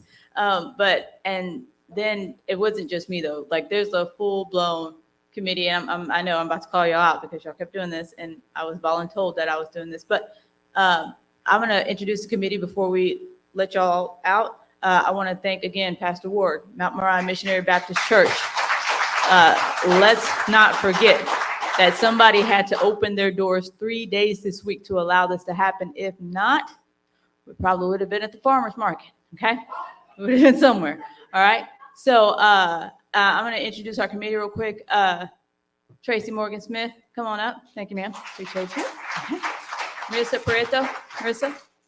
Heather Ott. Michelle Whiteman Williams. Charles Bam Bam Wilson Jr., because I got in trouble for not adding that. And she's not here tonight. And let me tell you, she was pushing it and she was fighting asthma and she did not make it tonight. But Tanisha Wilson is at home. And let me tell you, I had an idea, but it would not have even been. Our meetings, I'm very proud of this. We had an outline. Our meetings only lasted 1 hour and we stuck to the outline, right, Tracy? We did amazing. All right. So, yes. So thank y'all so much. We're going to be done for the night. My mama's going to say one last thing and we're going to head out. I just want to acknowledge this wonderful young group here. You know, as older people, we want our hands in everything.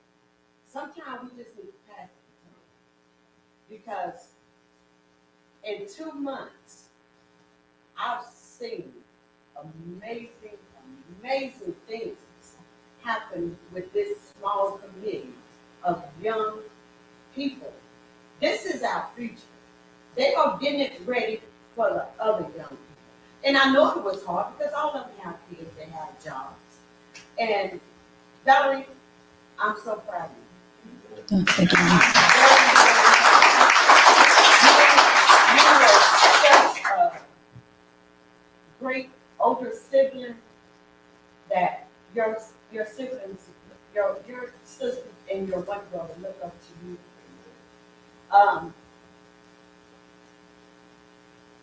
I've been on the road with this, but traveling from going to law school to coming home and telling me she changed her mind. Whatever you want to do, I'm behind her. And I tell all my kids, I think I'm going to get into real estate. Okay. Oh, but I have to go to Vegas. Okay. All I knew was, okay. But the road that I travel with my kids, and especially this one, because not only do she love her mother, she loves her kids, her siblings, she loves her community. Everybody she comes in contact with, they love her. And I tell them I share just 20%. Now, I'm not going to give you over 50, but I'm so proud of you, and sky's the limit, because if you put God before anything, everything is possible. So you just keep running, and I'm behind you. Thank you. Also, let this be an example. We have a group of diverse community members that put this together, and together we can do great things together. Let's not forget that. Thank y'all so much.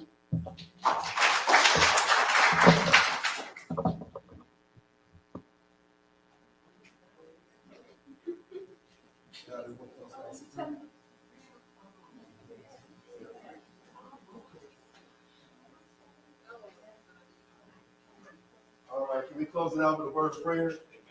Let's start this out with a word of prayer, please. Tomorrow's Valerie birthday. Oh, okay. So we'll say happy birthday, Valerie. All right. All right, let's go to the Lord in prayer. Dear gracious Father, we just come to you tonight, Father God, thanking you for your many blessings, Lord. We thank you so much for an amazing week this week, Father God, and all the amazing speakers that came, Lord. And Lord, we thank you so much for the vision that you placed in Valerie's heart to start this, Lord. And again, we thank you so much for that, Lord. And everything that was taken away and shared from all the speakers, Father God, all the information. We thank you so much for that, Lord. Lord, you ordained this in heaven a long time ago, Father God. And Lord, the best is still yet to come. And we thank you so much for this beautiful week. And we give it all to you. We ask this in your son's most precious name. Amen.